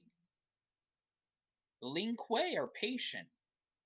The Ryu Kai, not so patient. We'll be sending a letter out as soon as possible. At that, the princess goes, why a letter?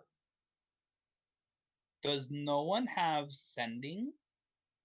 Can no one cast spells of sending in your group? Does Captain Kirkgard? The last time we had to get something was by a hawk.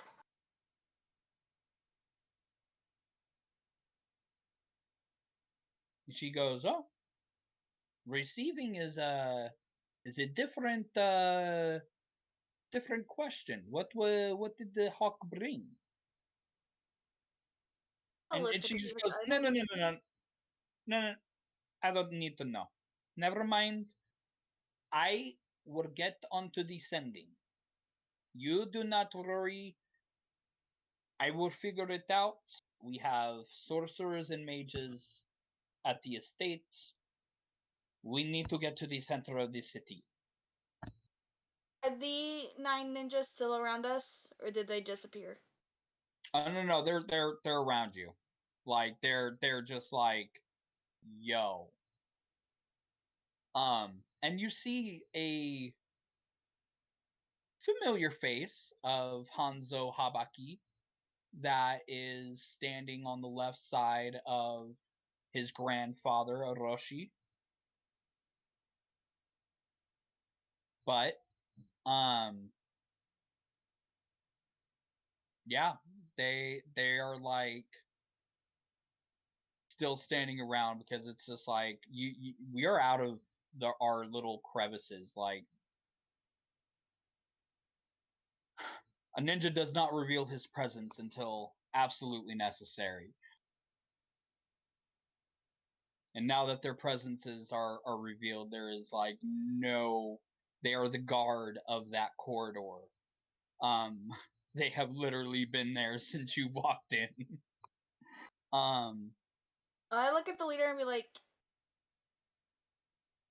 I hate to cut time short, but I'm pretty sure the princess wants to deal with the matter that's going around in town. Would you mind letting us go? He turns to you and goes, "Oh, you're not our prisoner. You're free to go. We have no interest in you. It's Marin." As he kind of gets a crooked smile. Shit.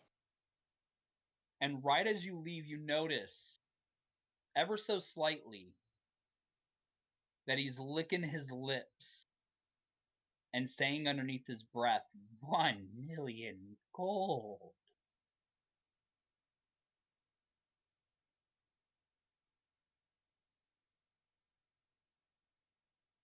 Can you give us a 10-minute head start? Oh, we're patient. We only strike when we know that we will succeed. And Okay. he goes, "Go on. You things need your attention. They're not our problem. Zombies get to us, we'll just go home." I'll lean over to, like, where's the princess, technically? Right next to you. I can whisper in here. Do you want to hop on Max and get to the square faster? The rope ladder is 30 feet from you. Behind you. The way true. is absolutely clear. But you are, to give you a reference, here. They are here. With Max running at top speed, carrying 2 medium-sized people, that would be Okay.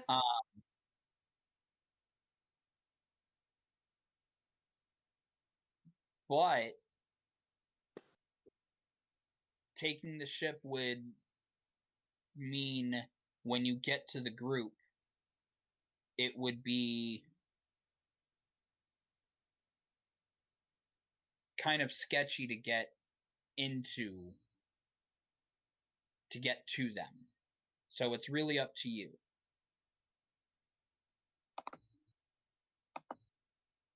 I know I'm making it so easy.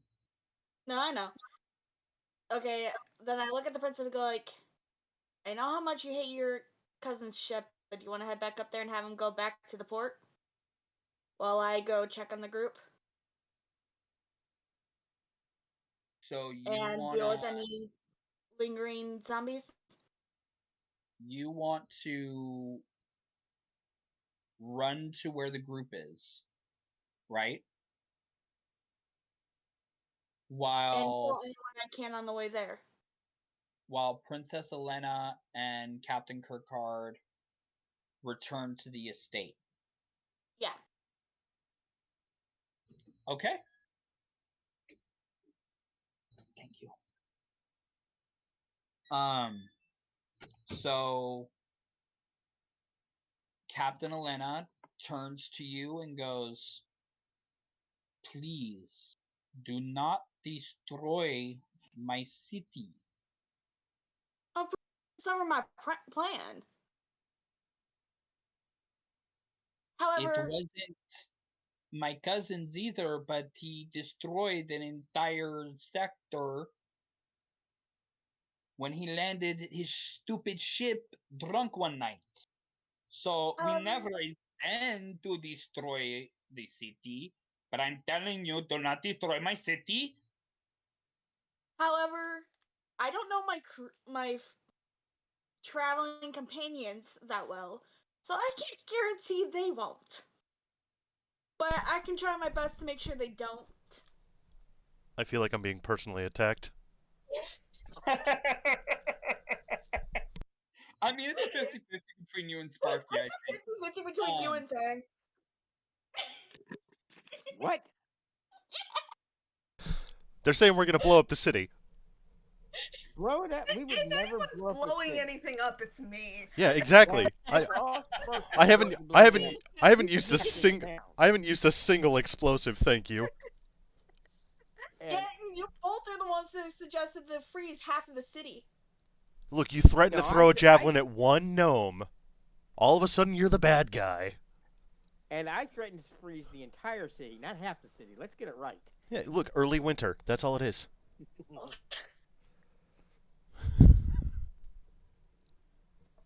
Winter is coming. Winter is here. It's the deep freeze. Oh my god. So I hop on Max and start heading towards where the group would be. This is one of those points I wish that you were connected to the Roll20, which we might be fixing. But kind of roughly, like, are you going towards this main road? Ah, shit. Are you going towards Which this one? main road? Where my mouse is? You're moving your mouse way too much. Sorry. It's okay. You could do the little projector dot thing, like I'm doing.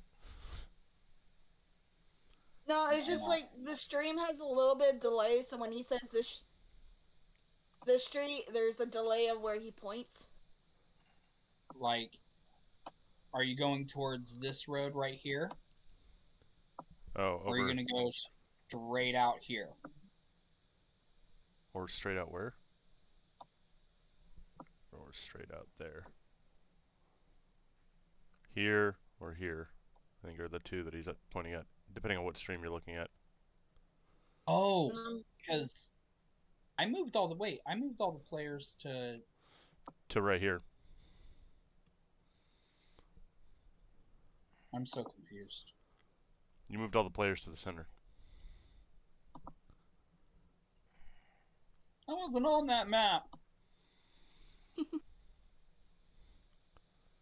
How are you not getting moved with the players? Oh. I didn't move you. That's super.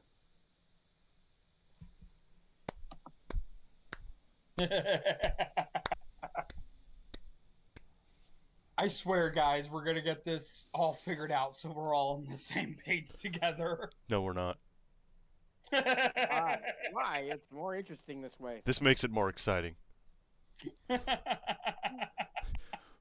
Well, what are we gonna do tonight, Brain? Same thing we do every night. Try and figure this out. So what streets are you talking about?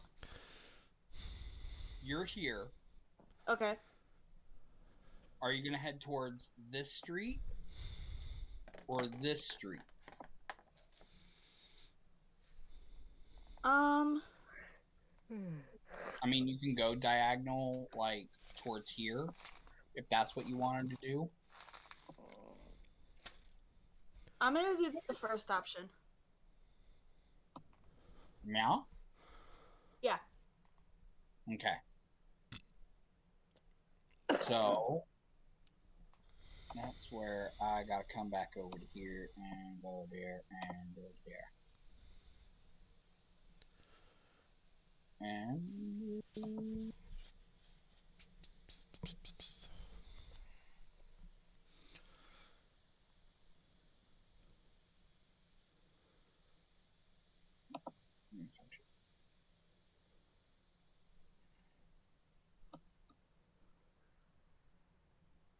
so you and Max, can you see that? Want to go here, right? Yeah. Okay. And with that, you start heading in that direction. Your location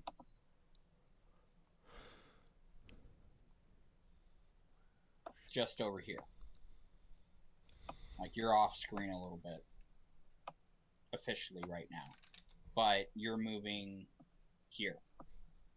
But with that, we are going to switch back over to the other group, to the main group, who still have 12 zombies in front of them and 4 zombies that are now flanking their right. Yep.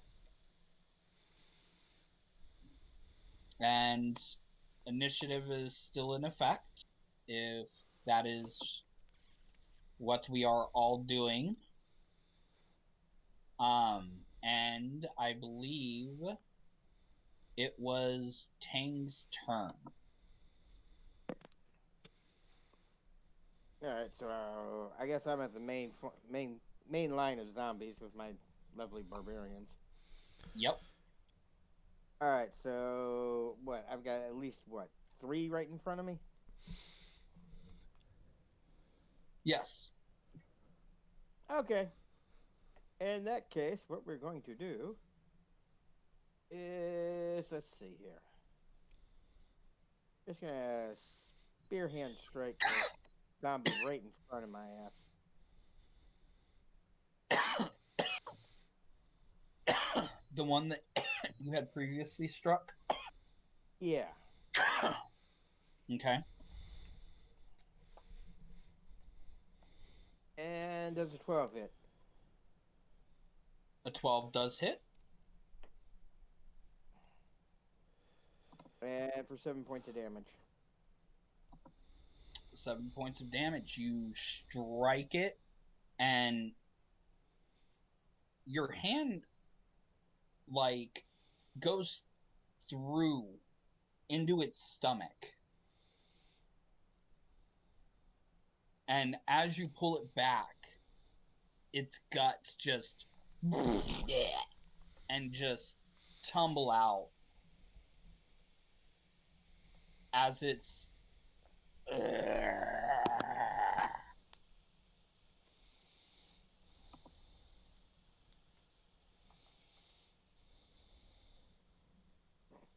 But he's still standing? he is still Pretty standing. Okay. Barely, though. Barely. Alright. So we are going to spend a key point. Okay. And do a flurry blows. And I take it this, with as many as we got heading to us, I got zombies on both sides of this zombie I just struck. Yeah. They're right in front of your berserkers. Okay. That are on each of your flanks. Alright. You know that old Jackie Chan movie where he jumps up and kicks sideways and, 2 people get kicked in the face? Yes. That's what we're doing. One kick Okay. to each of the zombies on their side. So we'll do it this way. The zombie on the right.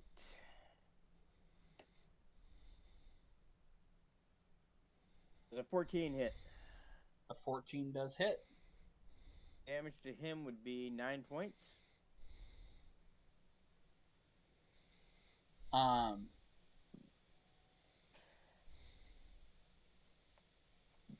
Sorry, one more time. 9 points of damage to the zombie on the right. Not the zombie you just struck, right? Yes, correct. Okay. That zombie has been... You hit that zombie and it drops to the ground. Alright. And the zombie to the left of the one I first struck does a 26 hit. Is that a crit? Is that a natural 20? Natural 20 plus 6. Oh! Yes. Yes, it does.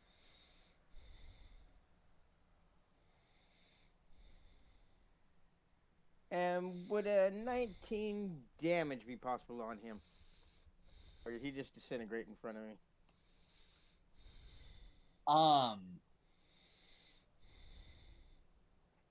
So when you kick him, you snap him in half.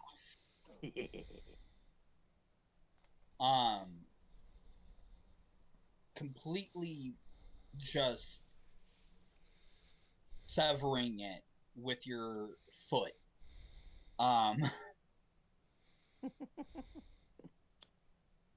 And that zombie is dead. 11. I got 2 of them out, and that's basically all I can do. Okay. Next up is Sparky. Okay. So there's 5 zombies to the right of me, you said? There's 4 now. Marin killed one with his explosive arrow. 4. Okay. There's 3 to... If you're facing those zombies, there's 3, and then 1 straggler over here. Okay. Well, I'm gonna go ahead and head towards the 3 and hit it with my my staff. So you're moving towards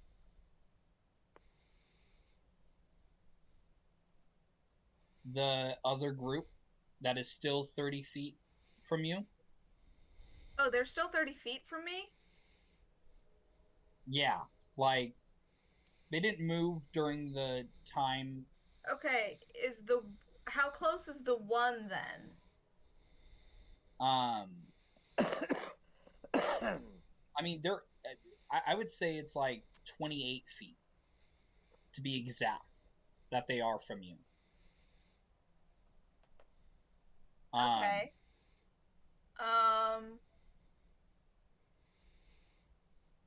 Well then.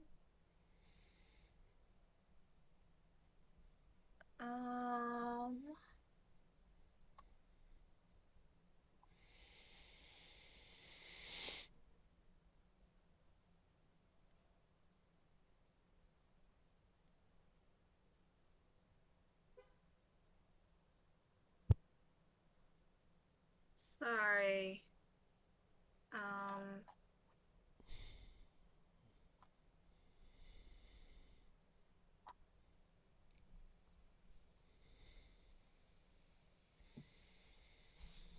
Okay, yeah, I will.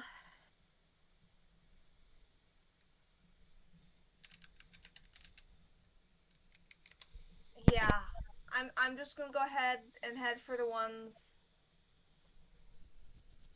that are still 30 feet away. Okay. And go attack them with my staff. And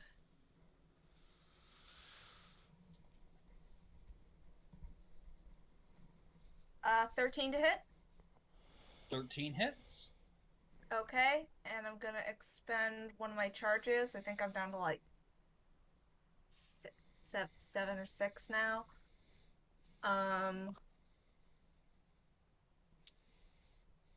So. Yep. Right.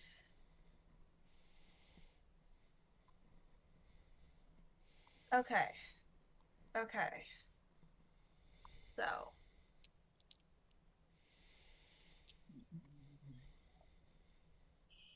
15. 15 does hit. No, that's 15 damage. Oh. Yeah, that's right. You already hit. Yeah.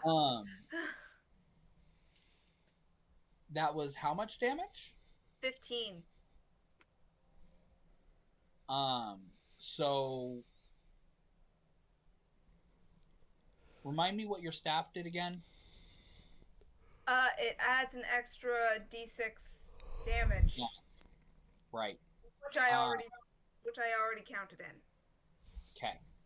So yeah, you hit the zombie in front of you and it kind of goes up and lands on its back, but it's still moving. Okay. Is it still in front of me or has it gone back? I mean, you basically knocked it on its ass. Got it. Well, I'm going to use my bonus action then to unarmed strike.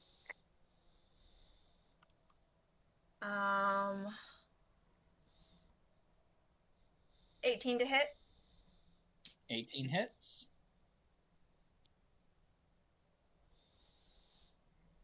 Three damage.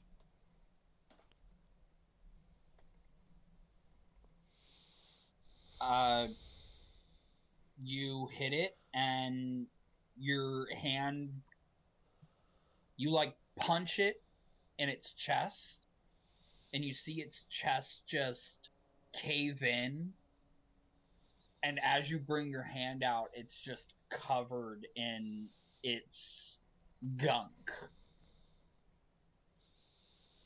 but you just basically punched a hole in its chest cavity. But it's still now on its back, basically. I wouldn't call it blood, but the black ooze that courses through its veins now is starting to gargle and come out of the orifices that you have just created in this zombie. Okay.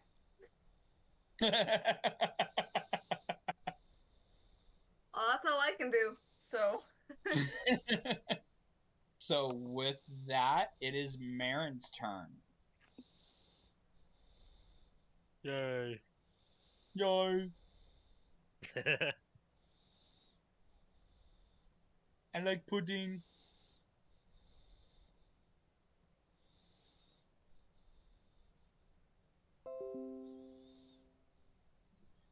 Alright, so, as a reminder... I'm sorry? I was just about to say, do you need a reminder where you are? If you don't mind, and how many undead are still standing. You now have like 3 zombies in front of you since Sparky basically disengaged to handle the new zombies that are coming up. Okay, you say in front of me, as in, like, attack range? As in attack range. Any of my buddies within range? Quite a few. You have Trey and Tang within 15 feet of you. Between 20 and 15 feet. Okay. Sparky is...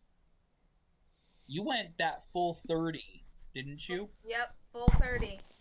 You went that full 30 and went, ah. Okay. Alright. Okay, so, what I'm gonna cast is only 5 feet of range, so everyone this time should be okay. Everyone is okay. You I have... attempt to do Thunderclap again. Okay. Everyone is within that. Is good. Hullabaloo! As your hands clap, you get the shock wave that comes out. Roll it.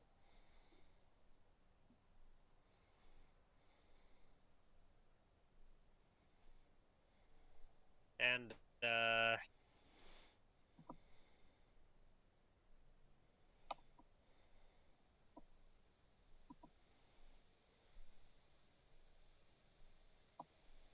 oh, of all times, the internet is screwing up on me. Can you guys hear me?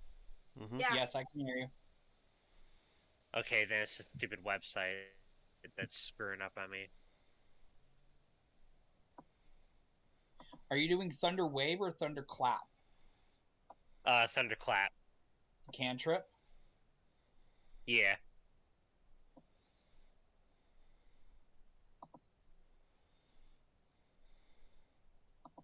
Okay.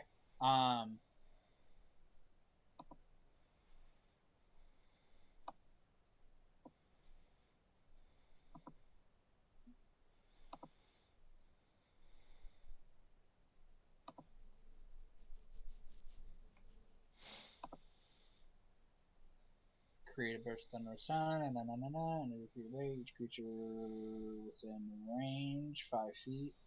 Other than you must succeed in Constitution saving throw. Okay, yeah, We'll 5th just level, do one- 2d6. I got it now. Yeah.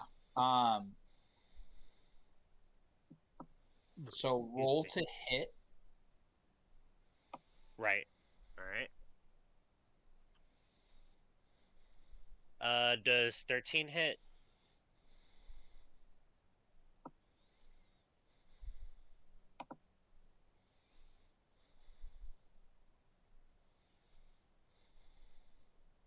Yes. Alright. And 3 zombies are in range. Alright, so 2d6. Here goes. 6 and 2.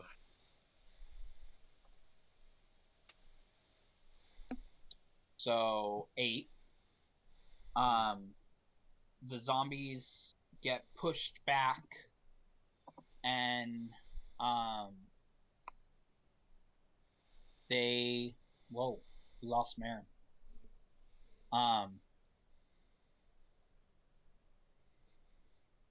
There he is.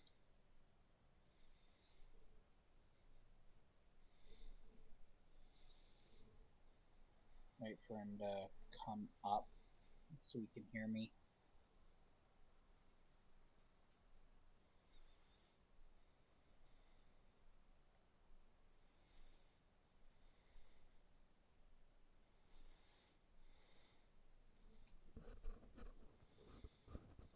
Can Marin hear me? Marin? Sorry about that. You're good. Okay, you can hear me now. Okay, so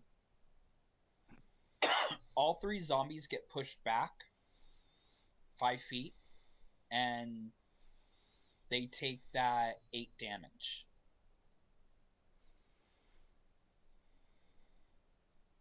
But everyone else, and River, about this point, you come within ear reach of them. You're not yet to the road, but you are within ear reach of hearing the thunder clap. And to you, it sounds like just a quick rumble, if you will. Just like it sounds like lightning struck a few miles away.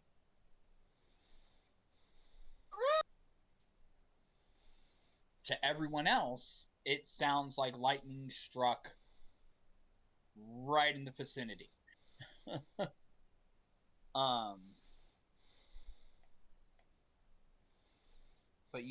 But just the sound, that crack.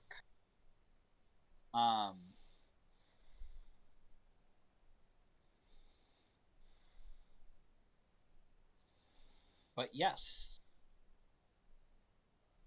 So everyone just heard that, and Marin, do you have anything else you would like to do?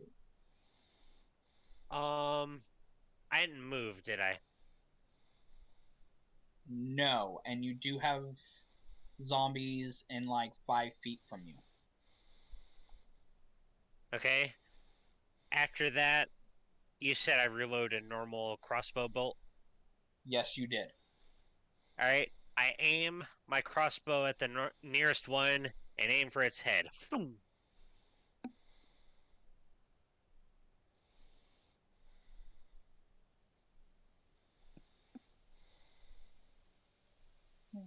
Okay. So roll it. Or do you want me to do it on your side?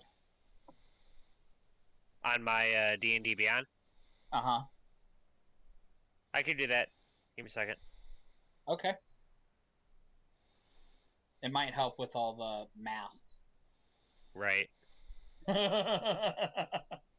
Plus, it actually keeps track.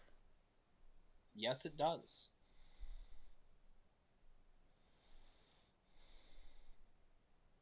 Another... What a great start. Because they got me a 4.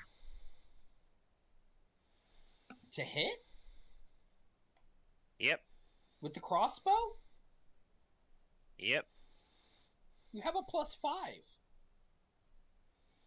That's what it says. 1d24. Did you just roll the d20 and not roll for the crossbow? I'm not very well versed in D&D Beyond, so forgive me. So you just rolled a straight roll 20 from or just a straight d20 from the like from the little dice toggle bar. Yeah, from that thing. Okay, so if you also have a plus 5 to your crossbow, then you have a 9. Yes. Right. Still not great, but But it hit. 4.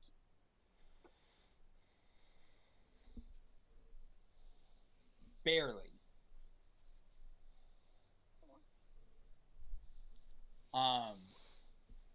So for next time, Marin, right. if you go to your actions, it will tell you what you have available as far as like immediate actions go. Yeah, I see it right now. And that hit DC, if you hover over it and click the big old B there, that will roll everything for you, and it'll add up the modifiers and everything. And then right next to it, if you hit the damage on that, it'll do all that as well. Gotcha.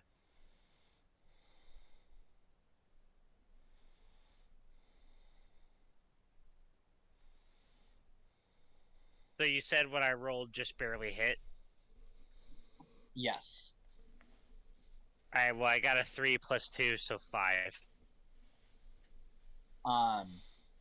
The arrow kind of arcs, and when it hits the zombie, it hits the zombie square in the chest and is just sticking out now.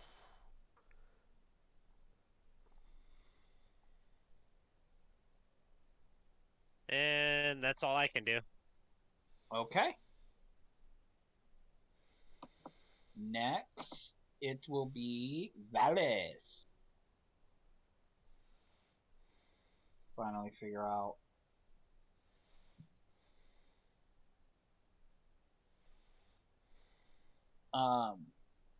Let's see. How many arrows does Valis have? You know what? Okay.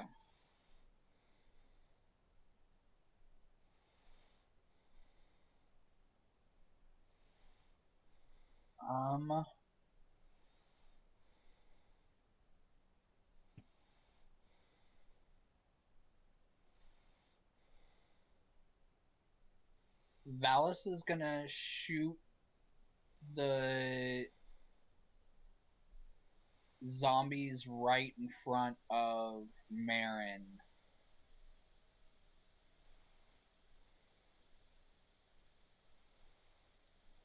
First one,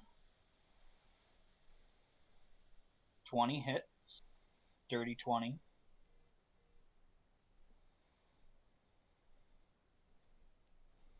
10. So, Marin, just like Trey, you see, like, kind of from diagonally from you, two arrows. The first one, just like all the rest, have streaked little static bits of lightning coming off of it, and it hits the first zombie for... Nope. 8 plus...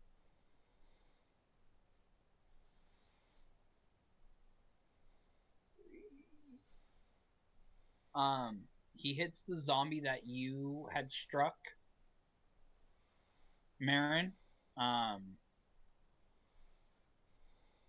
directly in the head, and you see static electricity go all over it as it drops. The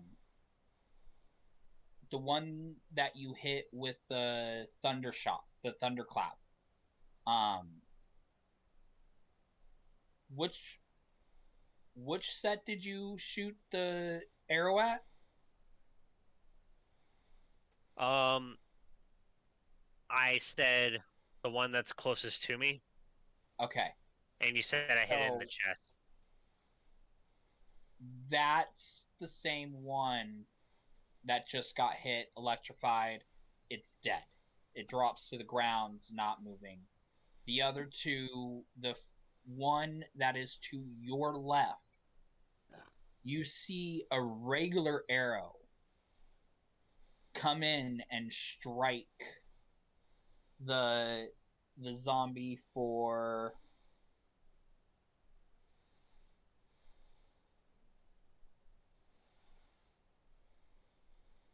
9 damage. And that zombie drops to the ground with the arrow sticking out of its head. But it's still moving.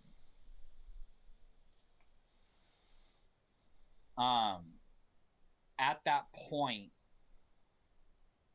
the gem inside of Valis's bow cracks and falls out of his bow.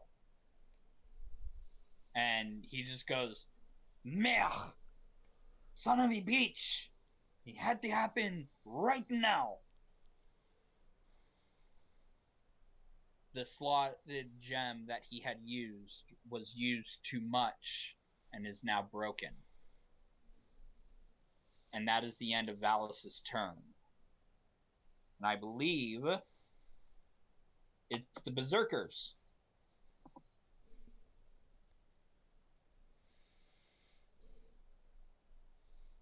Wait.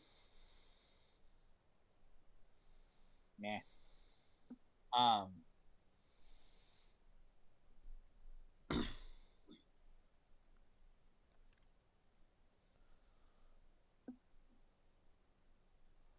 The numbers are starting to dwindle down. As now there aren't so many zombies at that main group. Now every other warrior has a zombie in front of him currently. Would you like them to double up Tang? Sure. Okay. So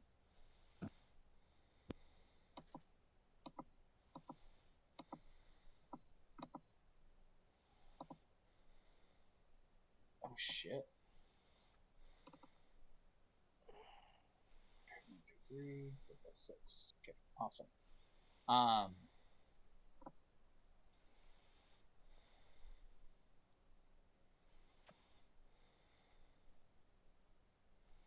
All the first two berserkers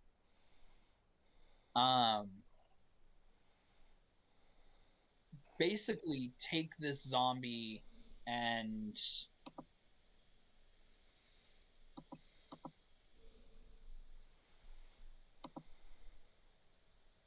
that's what I thought. Cleave it in two. Actually, three. One cuts off its head, one cuts it off at the torso. As that zombie falls to the ground.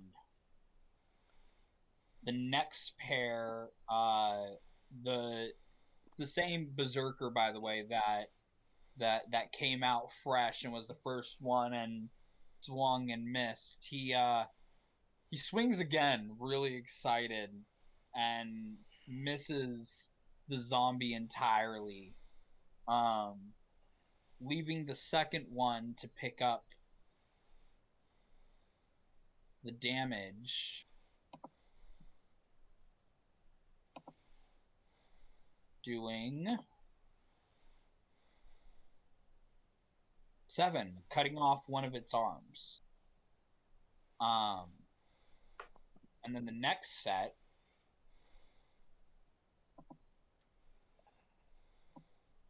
with their zombie, one of them had a crit.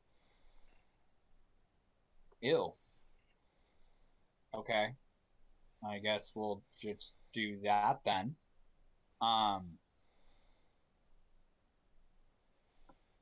The other two berserkers strike at the zombie and almost cut it completely in half, but it's still somehow clinging on without its lower half.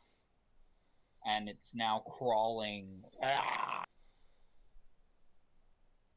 and trying to strike at the berserker Valhalla warriors.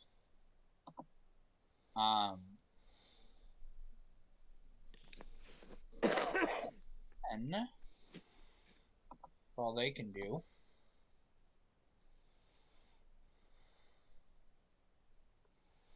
Then it's Tang.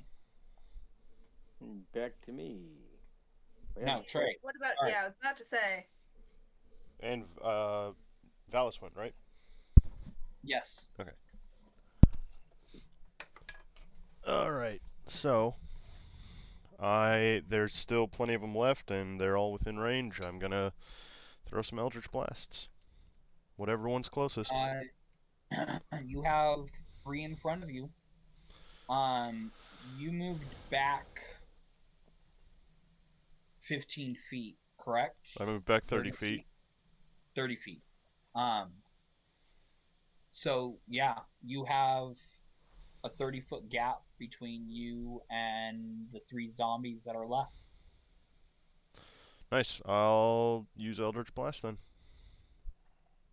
Eldritch Blast it is. Hold on. There it is. 19. That hits. 11 damage.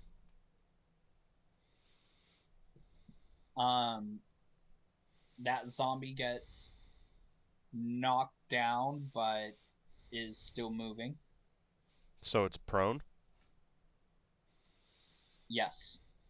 Okay, then I'm going to attack it again. That gives me advantage if I remember correctly. Uh-huh.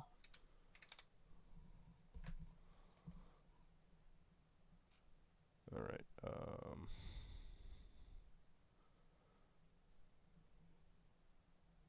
oh wait, no I don't.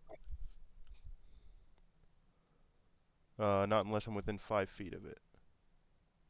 Oh. Okay, so then I'll attack one of the other ones that's standing up.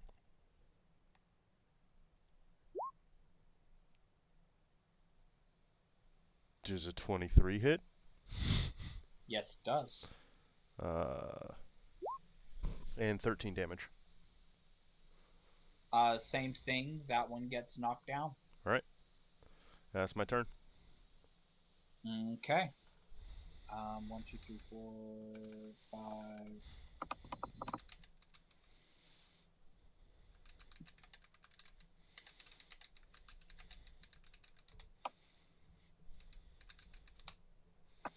Let's see.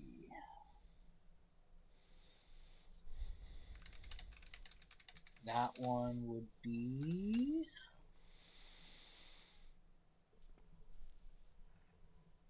Sparky, does a 17 hit? It does. Damn it. For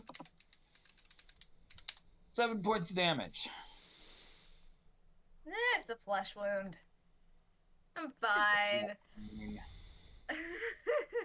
You can make health potions on the fly. It's cool.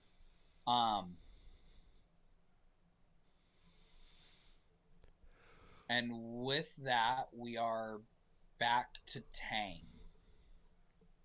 Yes, we are. How many zombies we got left in this main thrust? You have one in front of you. Marin has one in front of him and one crawling.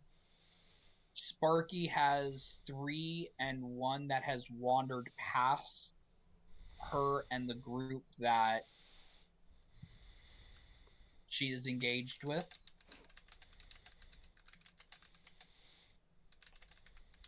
Which 2 are only standing, one's prone, I believe. Yes. And then Trey has 3, 2 that are down, 1 standing that are in front of him.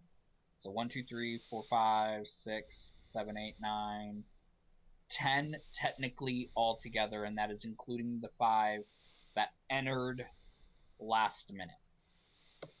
And if you, as Tang, are taking account of the zombies, I will let you do an not investigation, and perception check.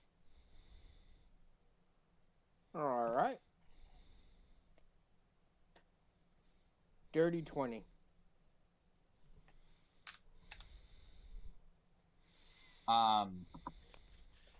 Literally out of the corner of your eye, because you're here currently.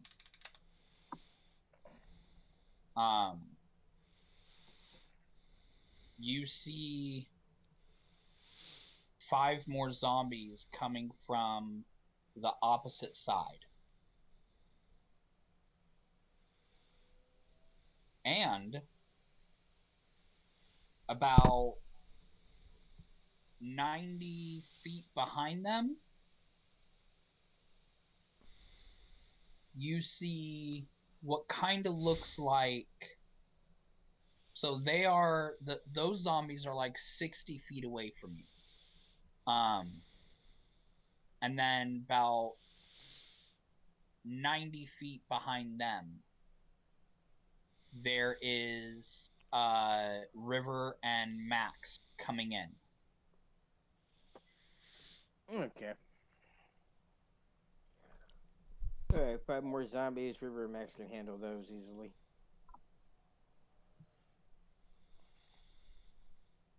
but that is the last of the zombies. Gotcha. Alright. Well, zombie right in front of me. Just uppercut him. Uppercut? Yep. 23. Which I take it would hit.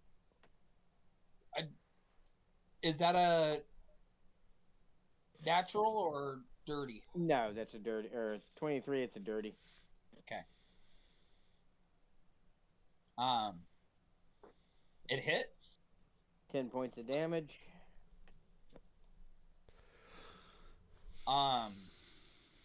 You had previously hit that one, I believe, and made all of its guts come out. So you land this uppercut, and you hear the loudest crack come from its spine. And the minute that you hear that crack, it drops to the ground, and black ooze starts coming out from where the head snaps so far back that it literally rips the neck right underneath it, and the black ooze that is coursing through its body starts pouring out in glugs, like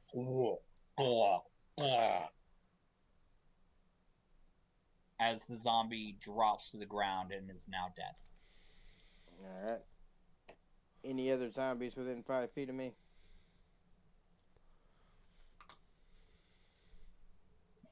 Let's put it that way. It's still there.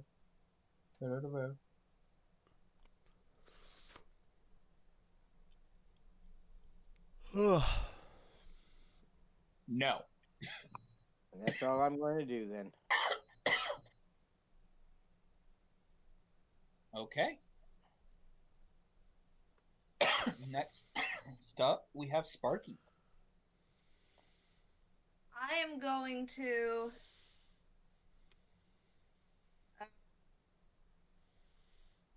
attack one of the zombies that's still up with my staff. Mm-hmm.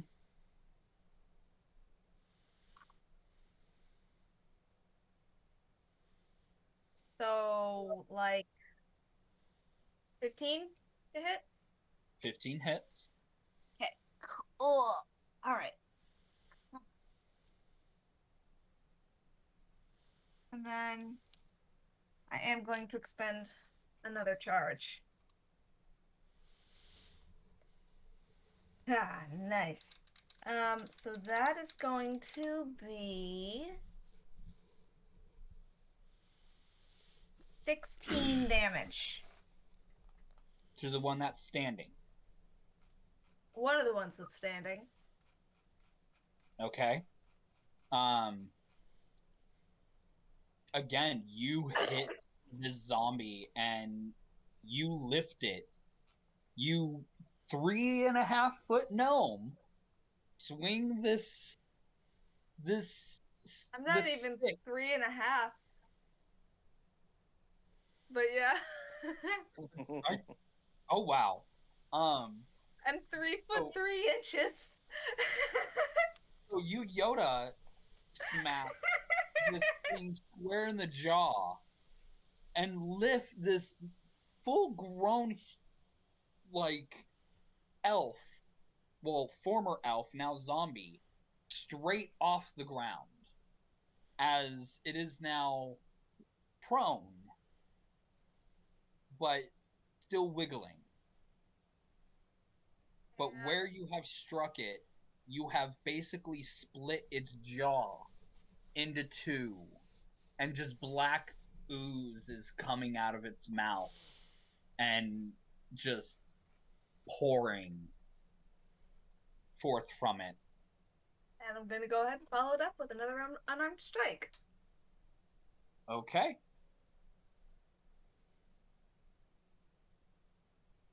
That is going to be 5 damage.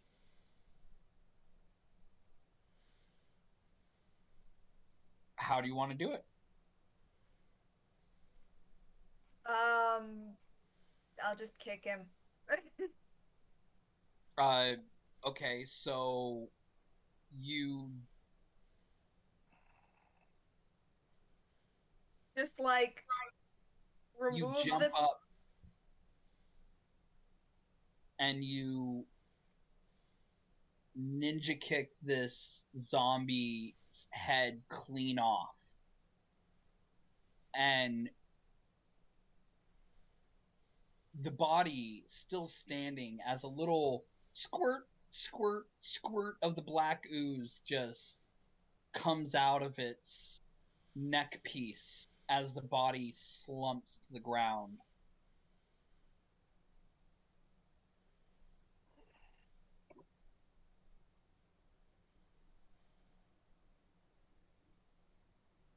But you have killed another zombie. That's it. That's all I got. That's all you got.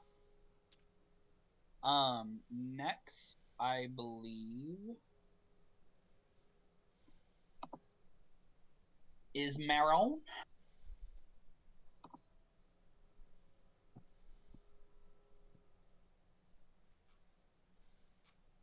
So, how many undead does that leave now? Altogether, not excluding the zombies that are roughly like 60 feet from you in the other direction, that Sparky is.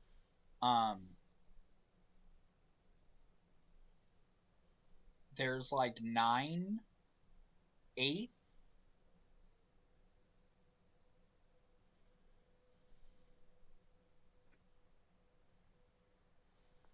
You have a zombie in front of you. Valis took down 2 of the ones that you hit with your thunderclap, and you now have 1 zombie left in front of you. Alright.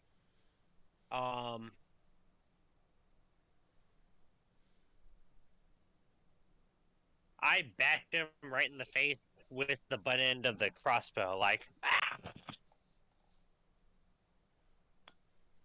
As hard as I can. Improvised weapon, unarmed strike? You don't have, like, do you have Tavern Brawler?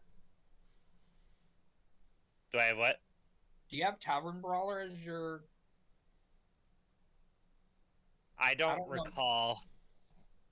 I don't know if that was one of the things that we'll discuss it later. I don't think that's available to you. I don't know. I know we were having issues with your character sheet. But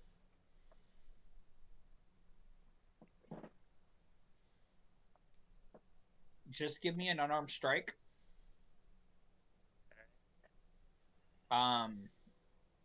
And for the damage, we'll go with the D6. Okay.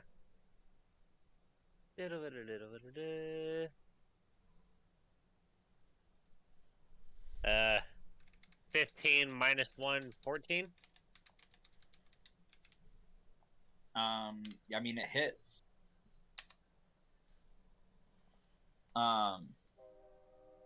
Roll a D6.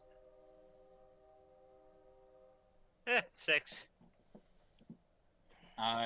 You crack it in its face, and its jaw just like, and it's like hanging off of like its hinge completely, like, you know how in the movies how it like the skin's starting to like tear, as the mouth fills with its black goo and starts coming out, and it just starts gargling as it's coming towards you.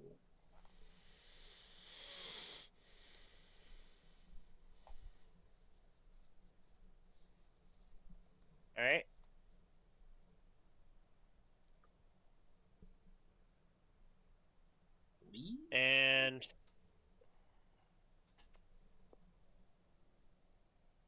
I believe that might be all she wrote. Do you have something else that you can do? if you'll allow it, while it's coming towards me, I step to the side, giving kind of a tripping motion. You know, that subtle little trip. I mean, you can move to the side of it. But I mean, it's going to readjust in its next turn anyway, so. Because it's following you. You're its main. Right. But I mean, yeah, you step to the side.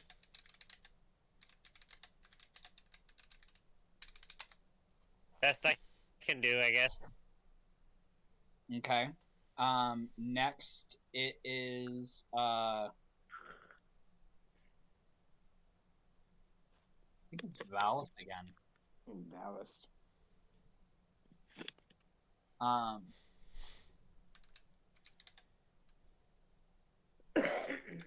Yeah. So with his bow being out of commission now because he destroyed the gem, he's going to take his bonus action and put his bow away, and he's going to after the bow's put away, his action is going to be he's going to hurtle a javelin of lightning at him.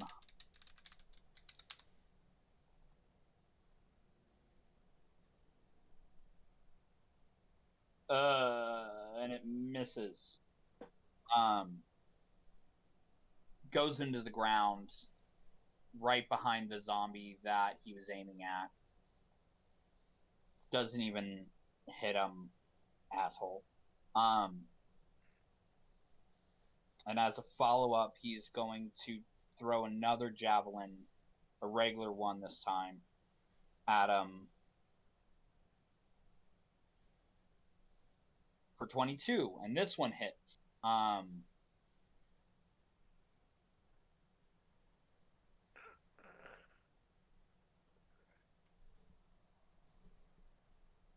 He aims at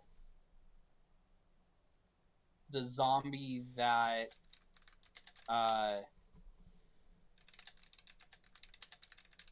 was gonna attack Marin, and he throws the javelin,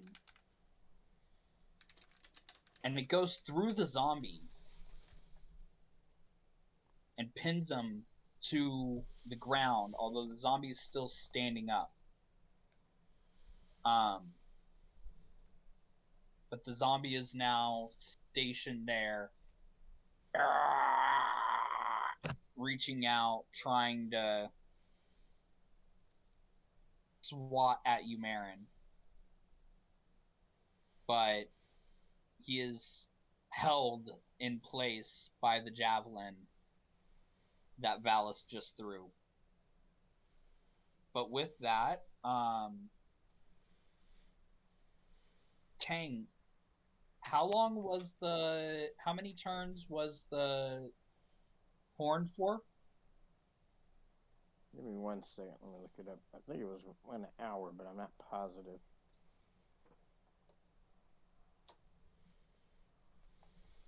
On of Valhalla.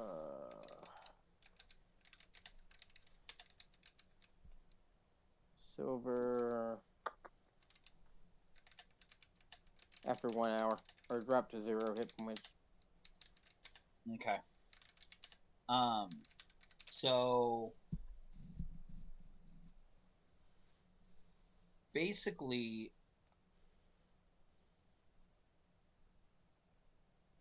all the berserkers are now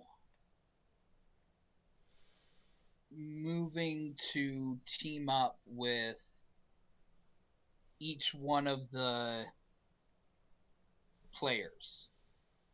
And now it's going to go from they're going to attack on top of everyone's turn at the same zombie.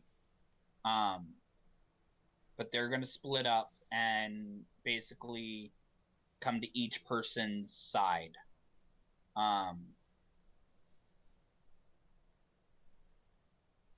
And that's going to be all they can do with their turn.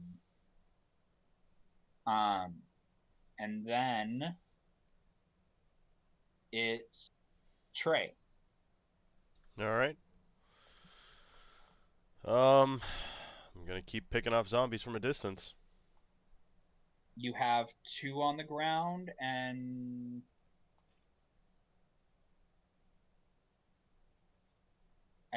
I think you just have 2 on the ground. There's no others that are alive or standing? In front of you. In the group that was in front of you. You had the 3, you down 2. I believe you destroyed the last one. So No? the only ones I can see are the ones that are on the ground? I mean, not technically. I mean, technically, Valis is in the way of the ones with Marin, and Sparky's in the way of the other ones that are.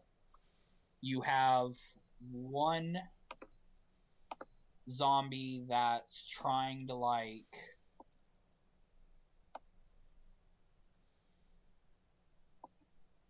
kind of sneak their way towards Marin at the moment. But that you have a clear line between that one and the 2 that are on the ground directly ahead of you. Sure, I'll throw it at the one that's standing. Okay, the one that's going after Marin? Yep. Okay.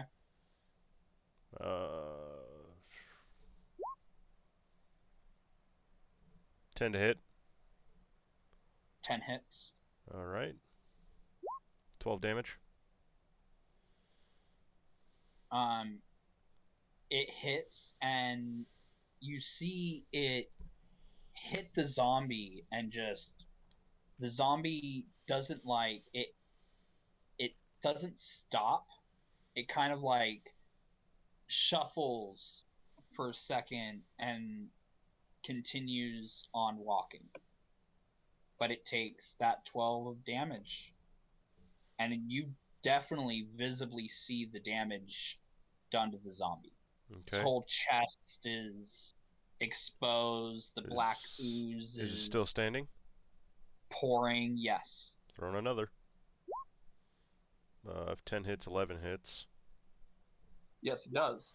8 more damage. 8 more damage.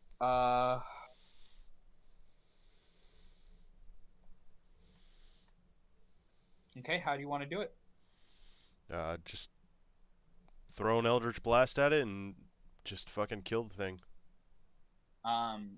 You throw the Eldritch Blast and it explodes in a flash of green and sprays black ooze everywhere. Nice. Marin gets drenched in the black ooze. Because it was 5 feet from you.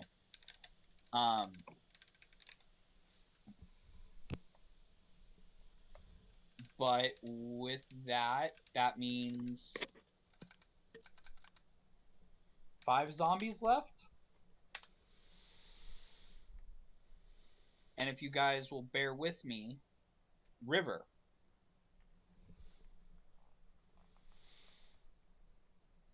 Hi. You come upon the 5 zombies. Okay. That are now walking up to the center of the square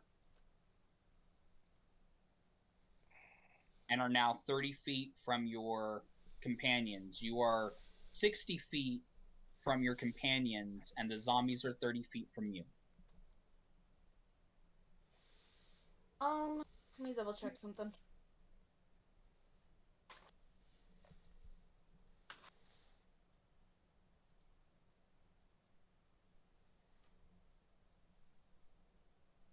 Okay.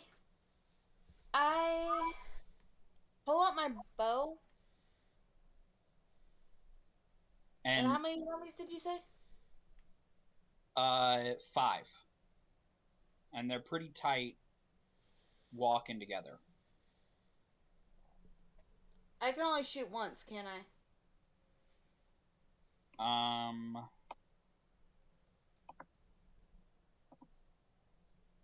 I believe so. Okay.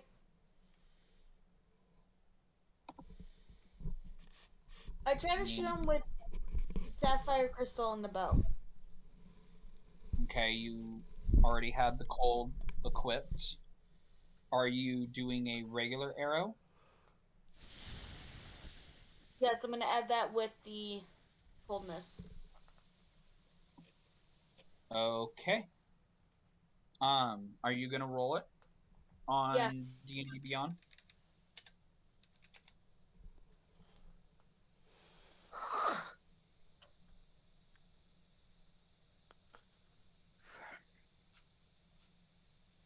$18. It hits. And then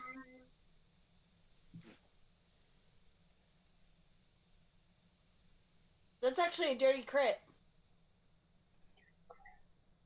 Okay. I mean, there's no crit on dirty, but Well, a dirty 20. it's a dirty 20. It flavors it differently. Thank you. Sorry, I'm used to saying crit when it's me and Marin. You're good. So I got a 21. And then I'm trying to find the weapon. It should be in your actions. The damage is 1d8 plus 3 plus 1d6 cold damage. And if it's just a regular arrow, that's what I was asking earlier, or is it a regular arrow or one of Sparky's?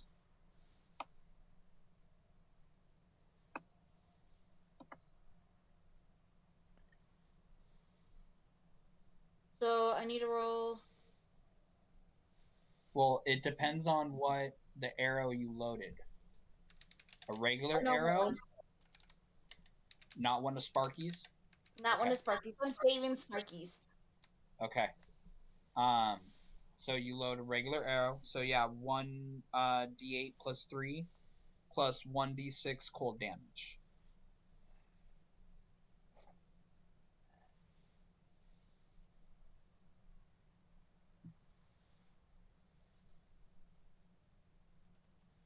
Uh, 5 plus 3, so 8. It's a 5 and a 3. Okay. So yes, total damage 8. The other one So I when had to you roll? shoot the arrow, huh? What was the other one I had to roll? Oh, A D6. I thought that was both rolls. A 1. No, that was just the D8. What was the other Okay. one? So all right. So yeah, 1d6. Sorry. It's okay. That one is a 4.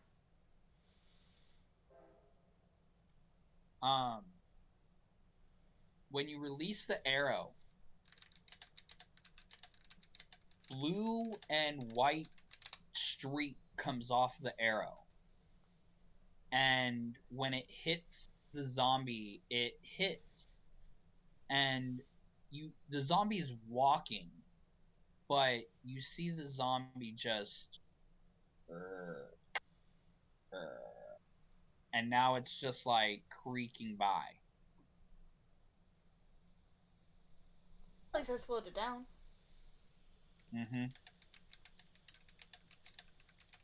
And do you have anything else you would like to do? I'm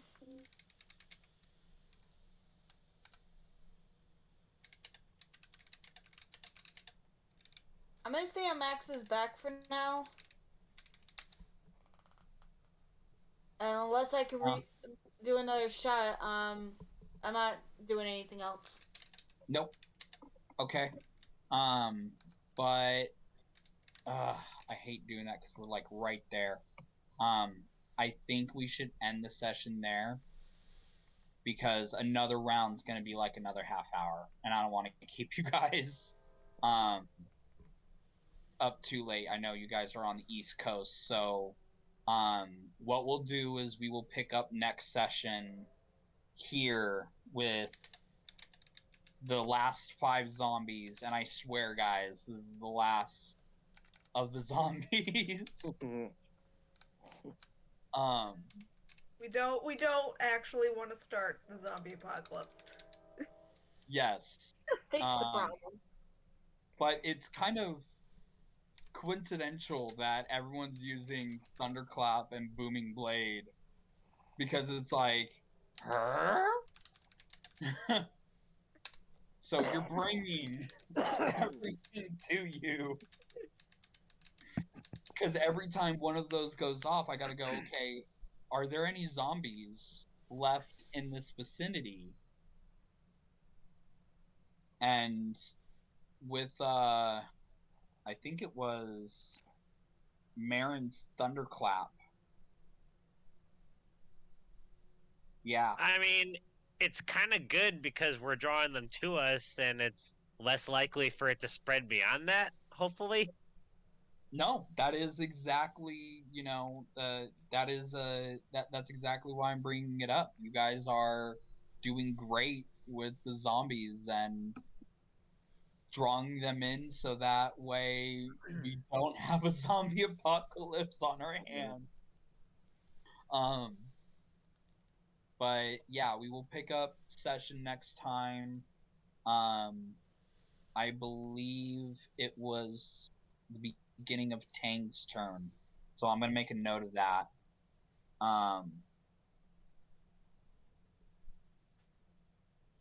But thank you all for a great session, and everybody in Twitch land, I hope you all enjoyed the chaos. And we will see you guys next Sunday, same bat time, same bat channel. Say bye, everyone. Bye, everyone. Bye. Bye. Bye. Have a good night, everybody. All right. Give me 1 second. I have to pull up the wrong. I have the wrong thing pulled up. I was desperately trying to end